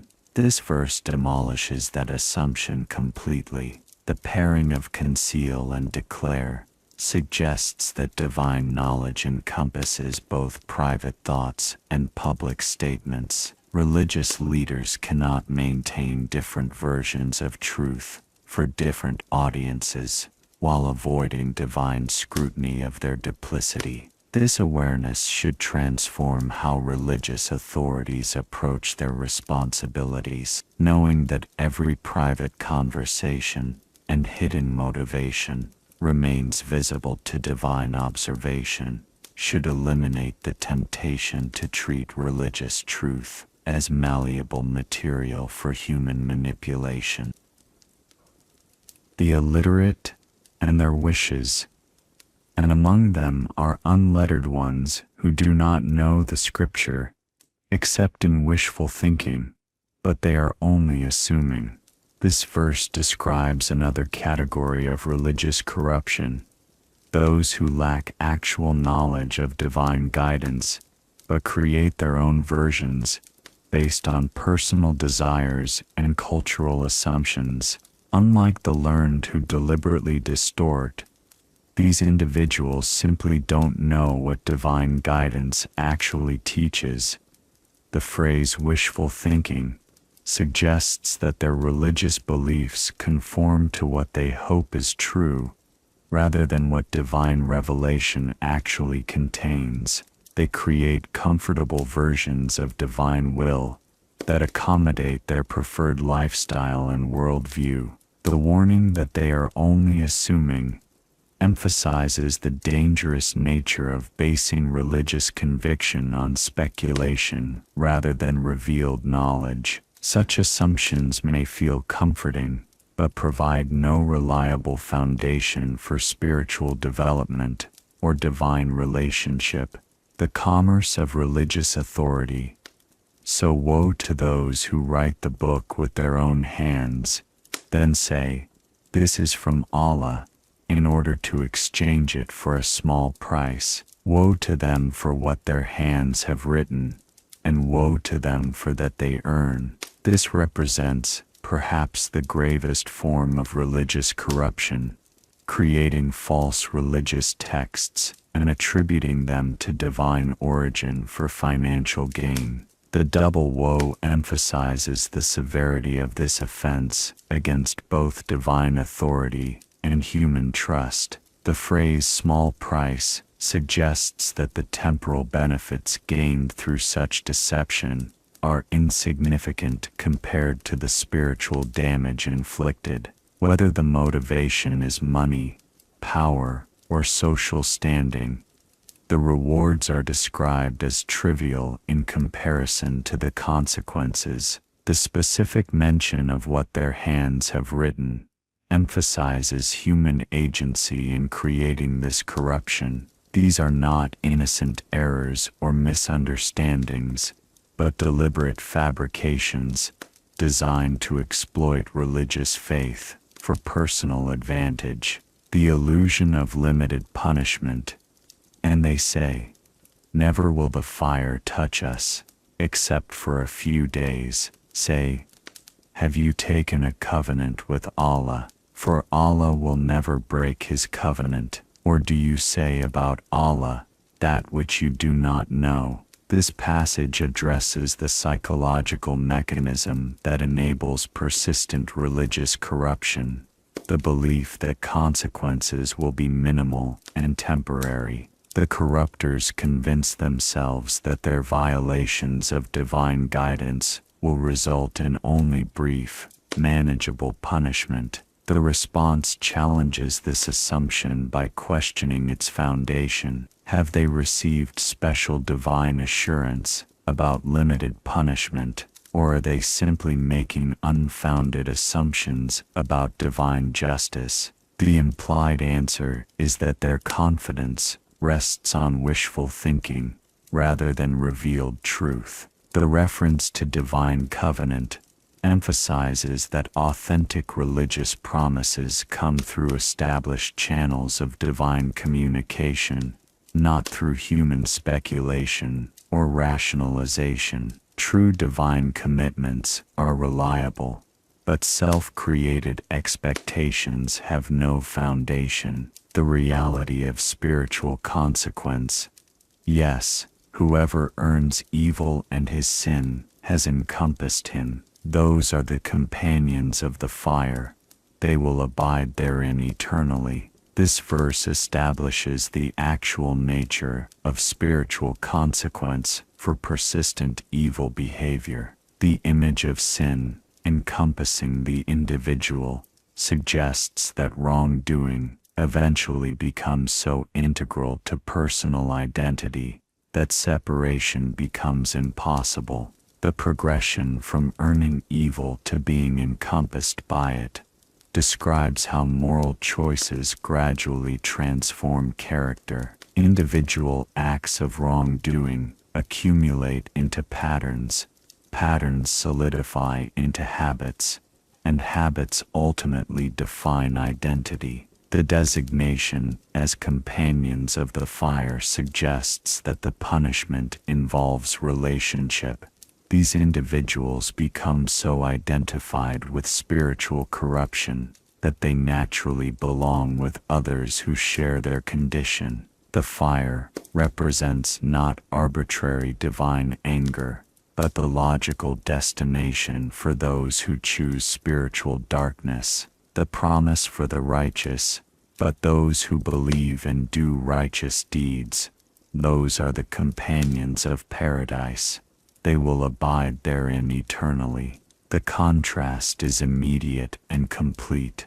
While the corrupt become encompassed by their evil choices, the righteous become identified with their good ones. The pattern is identical, but the direction opposite. Metis choices shape character. Character determines destiny. The combination of belief and righteous deeds emphasizes that authentic spirituality requires both proper understanding and proper action. Neither correct thinking without moral behavior, nor moral behavior without spiritual understanding provides sufficient foundation for ultimate success. The promise of eternal companionship with paradise suggests that righteousness, like corruption, eventually becomes integral to personal identity. The righteous don't just visit paradise,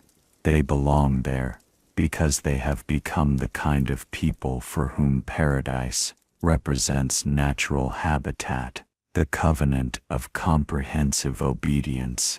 And remember, when we took the covenant from the children of Israel, saying, "Do not worship except Allah, and to parents do good, and to relatives, orphans, and the needy, and speak to people good words, and establish prayer, and give zakah."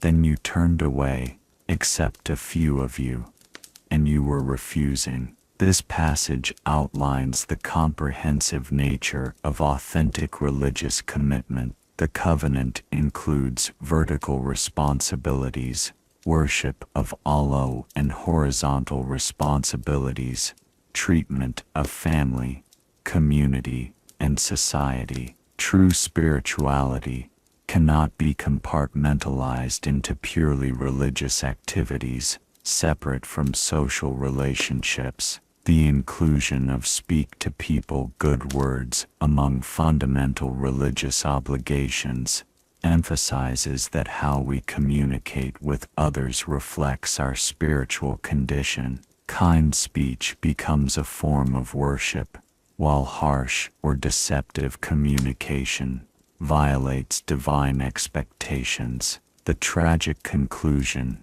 "You turned away, except a few," reveals that comprehensive obedience remains rare, even among religious communities. Most people find ways to honor some obligations while ignoring others, creating partial compliance that fails to achieve authentic spiritual transformation. The prohibition against violence. And remember, when we took your covenant saying, "Do not shed each other's blood, or evict one another from your homes," then you acknowledged this while you were witnessing. The specific prohibition against violence and displacement among community members establishes that religious fellowship should create security rather than threat. Those who share spiritual commitment should protect rather than harm each other. Then you are those same ones who are killing one another and evicting a party of your people from their homes.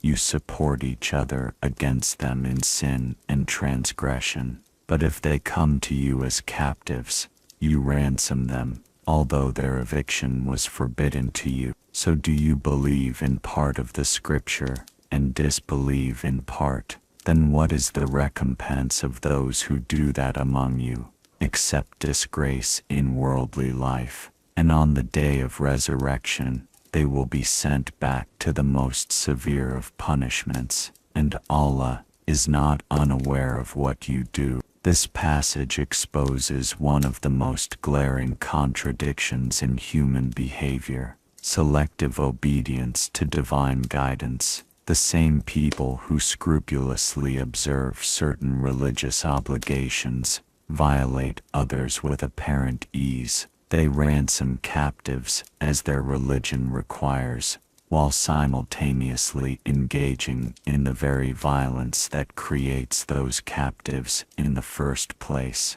The behavior described reveals a compartmentalized approach to spiritual life, where some divine commands receive careful attention, while others are ignored or rationalized away. They maintain religious identity through conspicuous acts of piety, while violating fundamental principles that should govern their treatment of fellow community members. This selective faith represents a form of self-deception that allows people to feel religious while avoiding the more challenging aspects of spiritual commitment. By focusing on obligations that feel manageable or socially visible, they avoid confronting commands that would require fundamental changes in behavior or attitude. The psychology of compartmentalization, the ability to simultaneously obey and disobey divine guidance,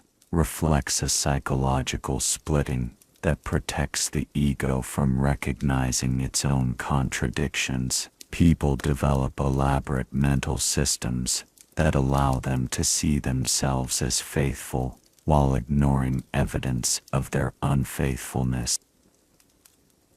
This compartmentalization often involves categorizing divine commands into those that feel essential and those that seem optional. Commands that align with personal preference or cultural expectation receive priority, while those that challenge existing patterns of behavior get minimized or reinterpreted. The text suggests that such psychological gymnastics ultimately fail because divine observation encompasses all behavior, not just the areas where people choose to demonstrate compliance. The attempt to maintain religious identity through partial obedience creates internal contradiction that eventually manifests in external consequences. The consequence of selective obedience.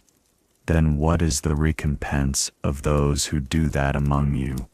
Except disgrace in worldly life.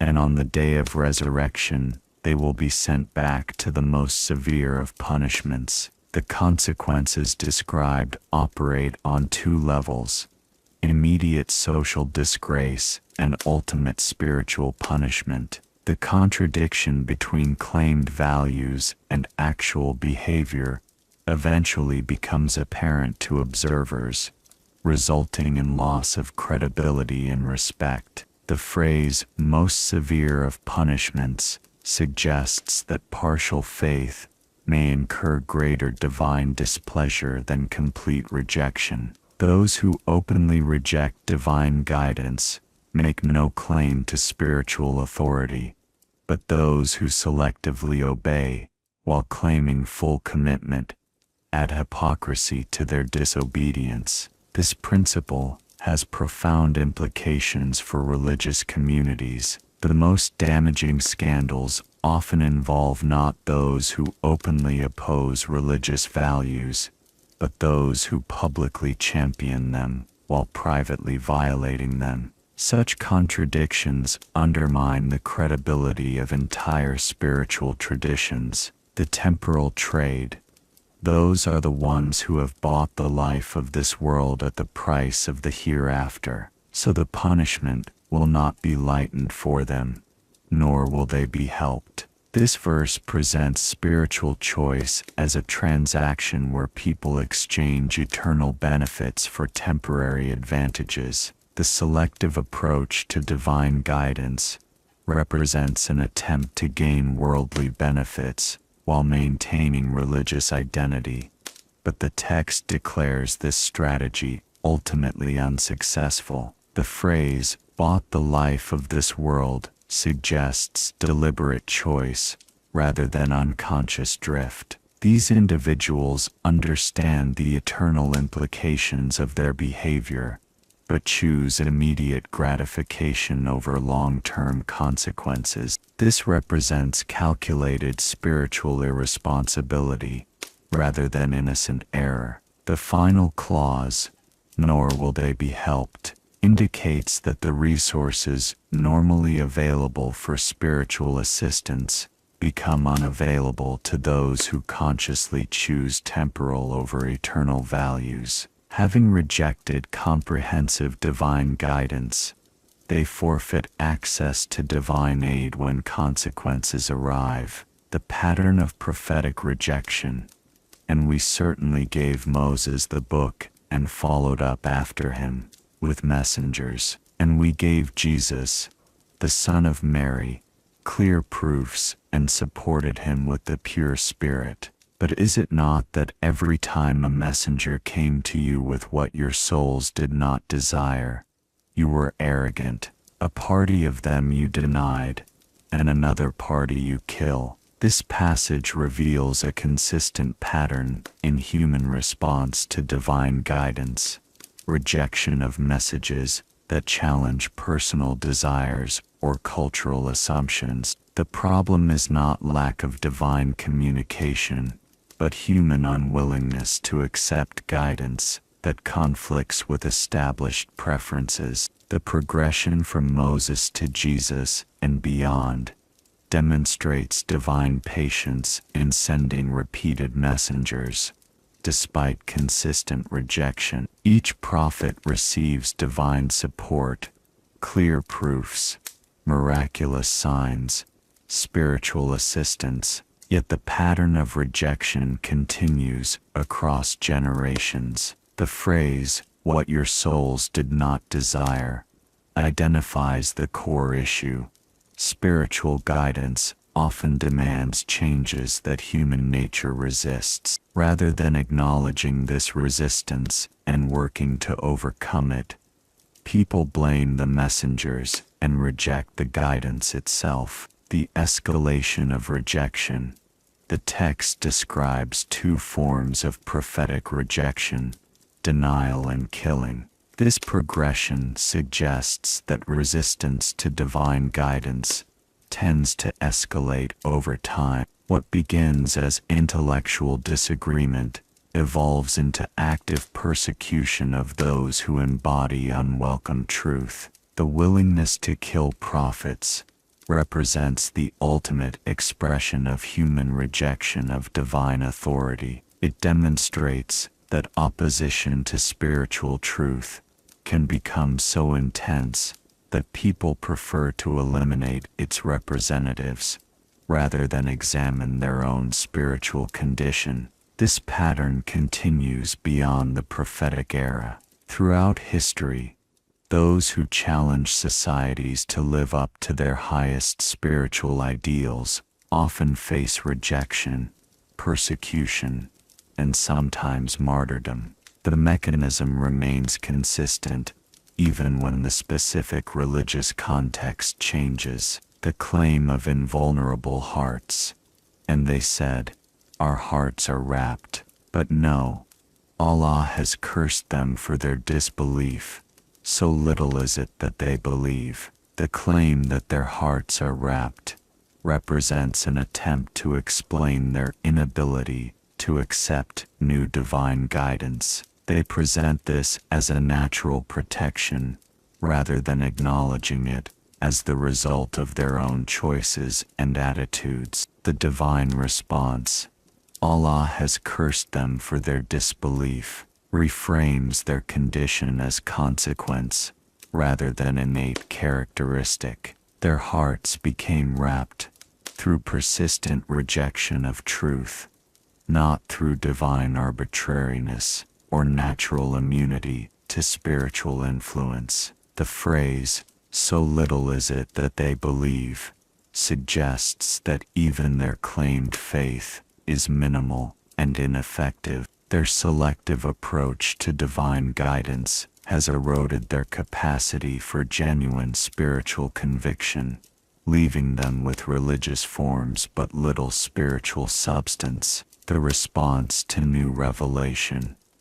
And when there came to them a book from Allah confirming that which was with them, although before they used to pray for victory against those who disbelieved, when there came to them that which they recognized, they disbelieved in it. So the curse of Allah will be upon the disbelievers. This passage describes the tragic irony of rejecting the very guidance people previously hoped to receive. Before the new revelation arrived, they prayed for divine assistance against their opponents. When that assistance came through prophetic guidance they could recognize as authentic, they rejected it because it didn't conform to their expectations. The phrase, "that which they recognized," indicates their rejection wasn't based on uncertainty about the revelation's authenticity.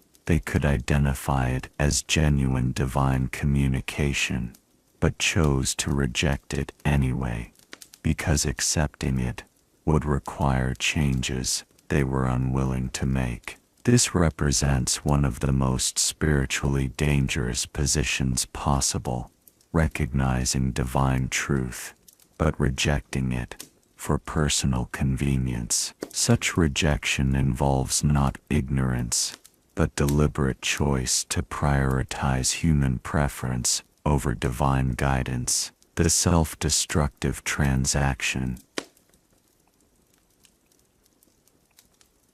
How wretched is that for which they sold themselves, that they would disbelieve in what Allah has revealed, through their grudging, that Allah would reveal His favor upon whom He wills from among His servants. So they returned, having anger upon anger. And for the disbelievers is a humiliating punishment. The final assessment presents their choice as a terrible bargain, where they sold themselves for something worthless. Their rejection of divine guidance stems from jealousy that divine favor was granted to someone outside their group, rather than to them exclusively. This jealousy reveals a fundamental misunderstanding of divine nature. Instead of rejoicing that divine guidance has appeared in the world, they resent that it didn't come through their preferred channels. They prioritize tribal or sectarian loyalty over universal spiritual truth. The foolish among the people will say, "What has turned them away from their Qibla, which they used to face?" Say, "To Allah belongs the East and the West. He guides whom He wills to a straight path." This passage addresses one of the most significant transitions in early Islamic history, the change of prayer direction from Jerusalem to Mecca. The anticipated criticism from the foolish among the people reveals how external religious practices often become more important to observers than the spiritual principles they represent. The term foolish doesn't necessarily refer to intellectual capacity, but to spiritual understanding. Those who focus on external forms while missing deeper meanings demonstrate a kind of spiritual foolishness that prioritizes ritual mechanics over divine relationship. They see the change in direction as evidence of inconsistency, rather than recognizing it as divine prerogative. The response: "To Allah belongs the East and the West," establishes that divine authority transcends geographical limitations. If the divine controls all directions, then the specific direction chosen for prayer serves symbolic rather than magical purposes. The change demonstrates divine sovereignty over religious practice, rather than divine uncertainty about proper procedure. The purpose of community distinction: "And thus we have made you a just community, that you will be witnesses over the people, and the messenger will be a witness over you. And we did not make the Qibla which you used to face, except that we might make evident who would follow the messenger from who would turn back on his heels." This verse reveals that the change in prayer direction serves as a test that distinguishes genuine followers from those whose commitment depends on external circumstances. The temporary direction toward Jerusalem wasn't arbitrary, but served to identify those whose faith transcends ritual preferences. The description of the community as just or balanced suggests that authentic spiritual communities occupy a middle position between extremes. They avoid both rigid literalism that misses spiritual essence and loose interpretation that abandons divine guidance entirely. The role as witnesses over the people indicates that balanced spiritual communities serve as examples and judges for others. Their response to divine guidance demonstrates what authentic faith looks like in practice, while their commitment to justice makes them qualified to evaluate others' behavior. The challenge of change, and indeed, it is difficult, except for those whom Allah has guided, and never would Allah have caused you to lose your faith. Indeed, Allah is to the people kind and merciful. The acknowledgement that change is difficult validates the emotional and psychological challenges involved in modifying established religious practices. Even when change comes through clear divine instruction, human nature tends to resist alterations to familiar patterns. The phrase, "except for those whom Allah has guided," suggests that spiritual flexibility requires divine assistance. The ability to adapt religious practice according to divine instruction, rather than human preference, represents a form of spiritual maturity that develops through divine relationship. The assurance that Allah would never cause you to lose your faith addresses concerns that changes in religious practice might invalidate previous spiritual efforts. Divine mercy ensures that sincere worship offered according to earlier instructions retains its value despite subsequent modifications. The Prophet's anticipation: "We have certainly seen the turning of your face toward the heaven, so we will surely turn you to a Qibla with which you will be pleased. So turn your face toward Al-Masjid al-Haram, and wherever you believers are, turn your faces toward it." This passage reveals the Prophet's longing for a specific prayer direction, suggesting that the change addressed both divine wisdom and human preference. The phrase, "turning of your face toward the heaven," indicates expectant searching for divine guidance about this matter. The promise of a Qibla with which you will be pleased demonstrates divine consideration for human feelings within the framework of divine authority. The final direction serves both spiritual and emotional needs, providing guidance that feels personally meaningful while accomplishing divine purposes. The universal instruction for all believers to face the same direction creates global unity among scattered communities. Regardless of geographical location, all Muslims turn toward the same point, creating symbolic connection across vast distances and cultural differences. The recognition of truth. Those who were given the scripture know well that it is the truth from their Lord, and Allah is not unaware of what they do.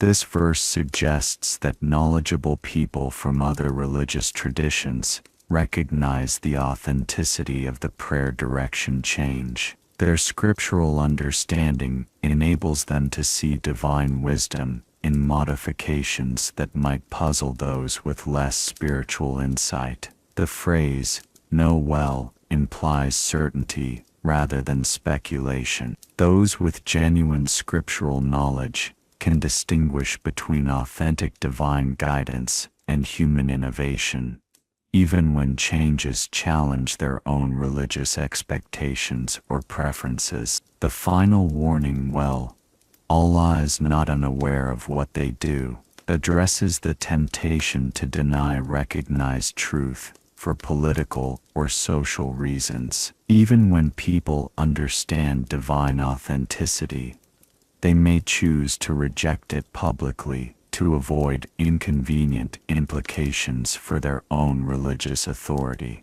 The futility of pleasing everyone.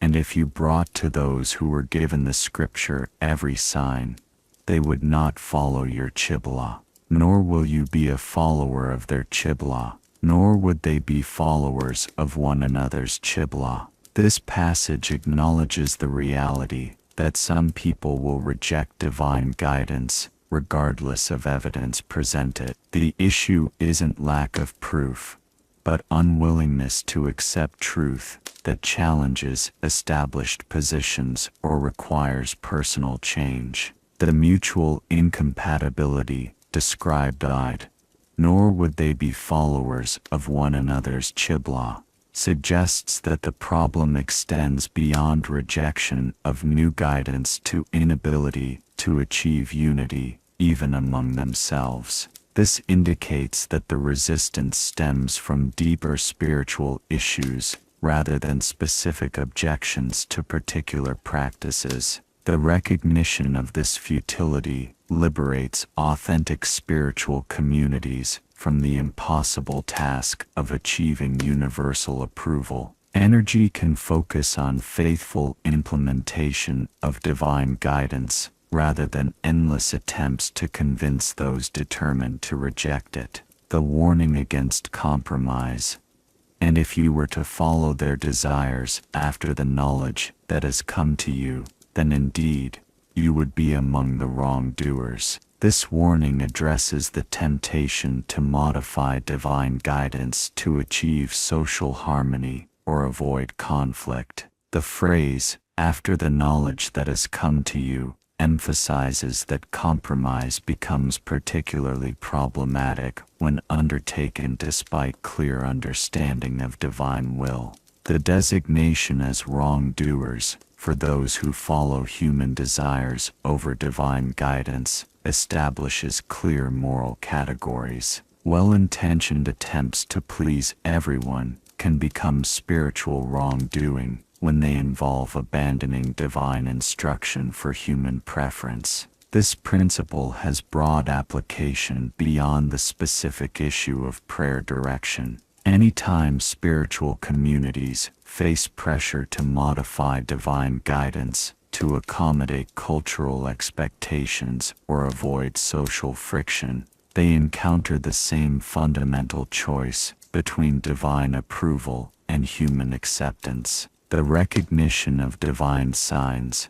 Those to whom we gave the scripture recognize it as they recognize their own sons. But indeed, a party of them conceal the truth while they know it. This comparison suggests that authentic divine guidance carries unmistakable characteristics that enable recognition by those with proper spiritual training. The recognition is described as immediate and certain, like a parent identifying their own child. The phrase, "conceal the truth while they know it," returns to the theme of deliberate rejection of recognized truth. Some religious authorities understand divine authenticity, but choose to hide this understanding from their communities to protect their own positions or avoid challenging implications. This concealment represents a particularly serious form of spiritual corruption because it involves not just personal rejection of truth, but prevention of others' access to recognize divine guidance. Such behavior betrays both divine trust and human responsibility for spiritual leadership. The source of truth. The truth is from your Lord, so do not be among the doubters. This final statement provides absolute clarity about the source of guidance regarding prayer direction, and by extension, all authentic spiritual instruction. The truth doesn't emerge from human reasoning, cultural preference, or democratic consensus, but from divine revelation. The command not to be among the doubters addresses the natural human tendency to question divine guidance when it conflicts with personal expectations or social pressure. Doubt becomes problematic, not as intellectual inquiry, but as persistent resistance to recognize divine authority. Righteousness is not that you turn your faces toward the east or the west, but righteousness is in one who believes in Allah, the last day, the angels, the book, and the prophets, and gives wealth, in spite of love for it, to relatives, orphans, the needy, the traveler, those who ask for help, and for freeing slaves, and who establishes prayer, and gives zakah, and those who fulfill their promise when they promise, and those who are patient in poverty and hardship and during battle. Those are the ones who have been true, and it is those who are the righteous. This comprehensive definition of righteousness fundamentally reframes spiritual priority from external ritual to internal transformation expressed through comprehensive action. The opening phrase dismantles the notion that spiritual achievement depends primarily on proper performance of physical religious acts, like prayer direction. The text establishes belief as the foundation, but immediately connects it to practical expression. Belief in Allah provides the ultimate source of authority and meaning. Belief in the last day creates accountability that extends beyond immediate consequences. Belief in angels acknowledges spiritual realities beyond physical perception. Belief in revealed books honors divine communication across history. Belief in prophets recognizes divine guidance through human messengers. However, belief alone remains insufficient. The transition to giving wealth, in spite of love for it, reveals that authentic spirituality requires sacrifice of what we naturally want to keep. The specific mention of love for wealth acknowledges that financial generosity becomes meaningful only when it costs us something we value. The comprehensive nature of social responsibility.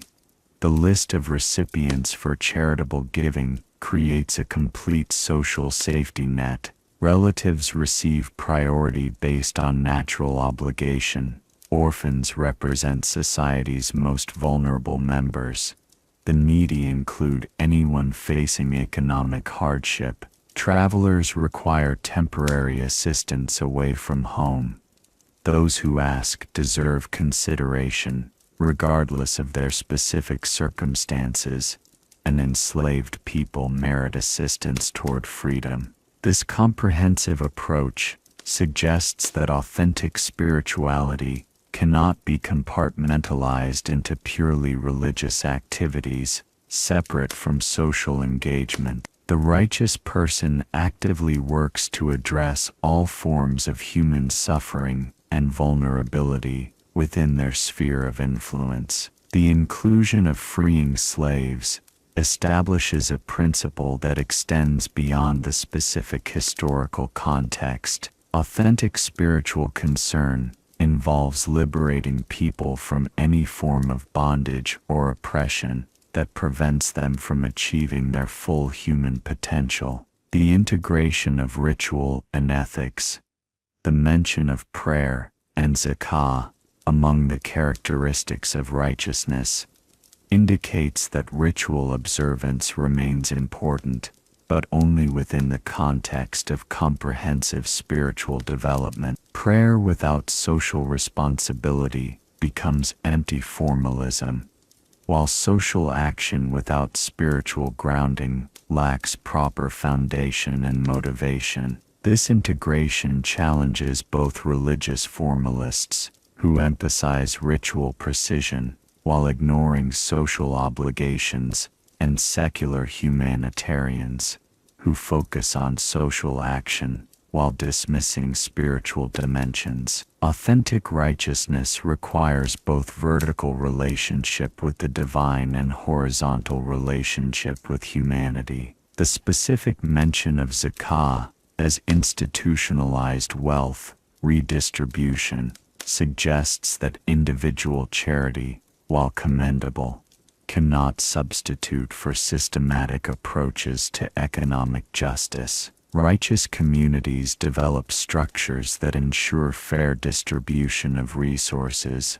rather than relying solely on voluntary generosity. The test of character, and those who fulfill their promise when they promise, establishes reliability as a fundamental spiritual virtue. The ability to keep commitments reveals character development that extends far beyond specific religious practices. Promise-keeping demonstrates integration between stated values and actual behavior. This characteristic addresses one of the most common forms of spiritual failure: the gap between religious profession and personal integrity. People may maintain proper ritual observance while failing to honor basic human commitments, revealing that their spiritual development remains superficial. The phrase "when they promise" suggests that righteousness involves both careful consideration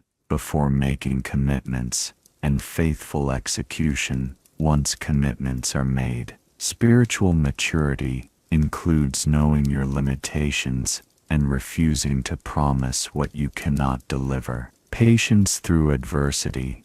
The description of patience in poverty and hardship, enduring battle, encompasses the full range of human difficulty. Poverty tests our relationship with material security.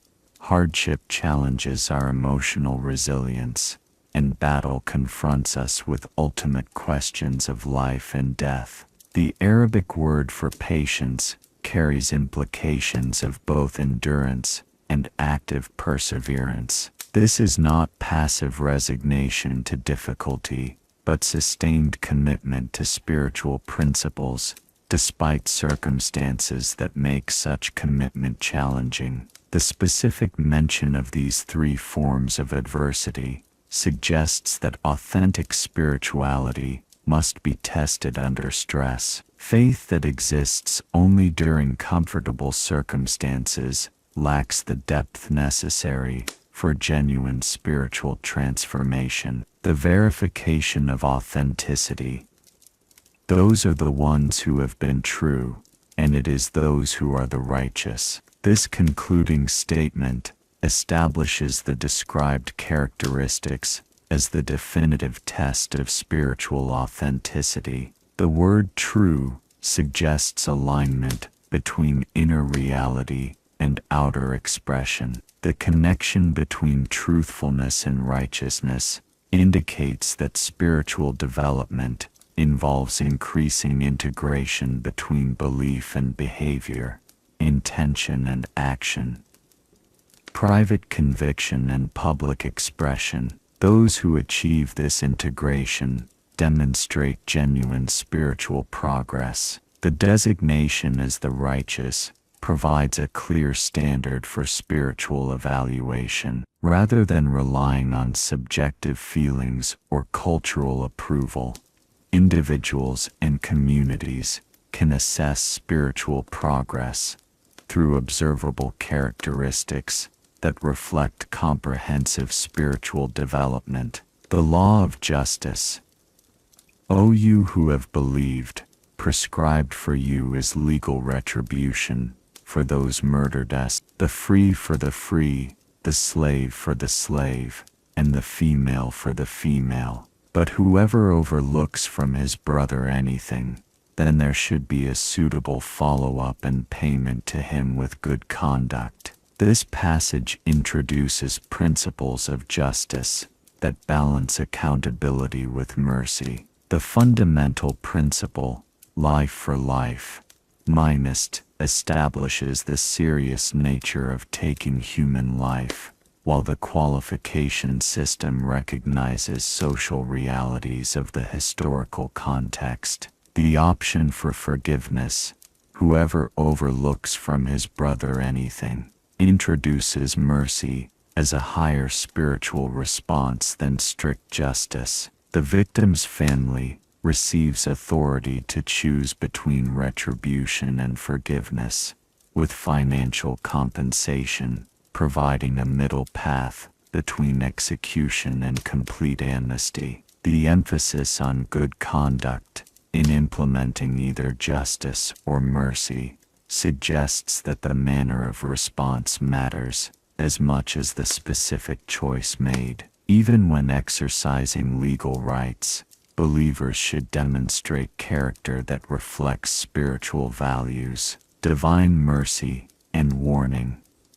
This is an alleviation from your Lord and a mercy, but whoever transgresses after that will have a painful punishment. The description of these justice principles as alleviation and mercy indicates that they represent divine concession to human limitations, rather than ideal spiritual response. The ultimate goal remains communities where such violence doesn't occur, but these laws provide guidance for imperfect situations. The warning against transgression addresses potential abuse of these mercy provisions. Those who use forgiveness as weakness or interpret divine mercy as indifference toward justice will discover their error through painful correction. This balance between mercy and accountability reflects divine nature that combines infinite compassion with absolute justice. Human legal systems should mirror this combination by providing both opportunities for redemption and consequences for persistent wrongdoing. The wisdom of proportional justice, and there is for you in legal retribution saving of life, O you people of understanding, that you may become righteous. This seemingly paradoxical statement suggests that the possibility of losing life for taking life actually preserves life by deterring potential murderers. The principle operates not through vengeance, but through clear communication about the value society places on human life. The phrase "people of understanding" indicates that recognizing this principle requires spiritual and intellectual maturity. Those who understand divine wisdom can see how apparent harshness actually serves merciful purposes in protecting innocent life. The connection to righteousness suggests that just legal systems contribute to spiritual development by creating environments where people can pursue spiritual growth without fear of arbitrary violence. Justice serves spirituality by providing social stability necessary for individual and community flourishing. Through this comprehensive exploration of righteousness, justice, and social responsibility, we conclude our journey through these profound teachings that continue to offer guidance for human flourishing across all cultures and centuries. These verses remind us that authentic spirituality integrates belief with action, individual development with social responsibility, and divine relationship with human service. Thank you for spending this time in reflection. If you found peace in today's SEP's recitation, kindly subscribe so you can join us again for the next chapter of the Qur'an, Insha Allah.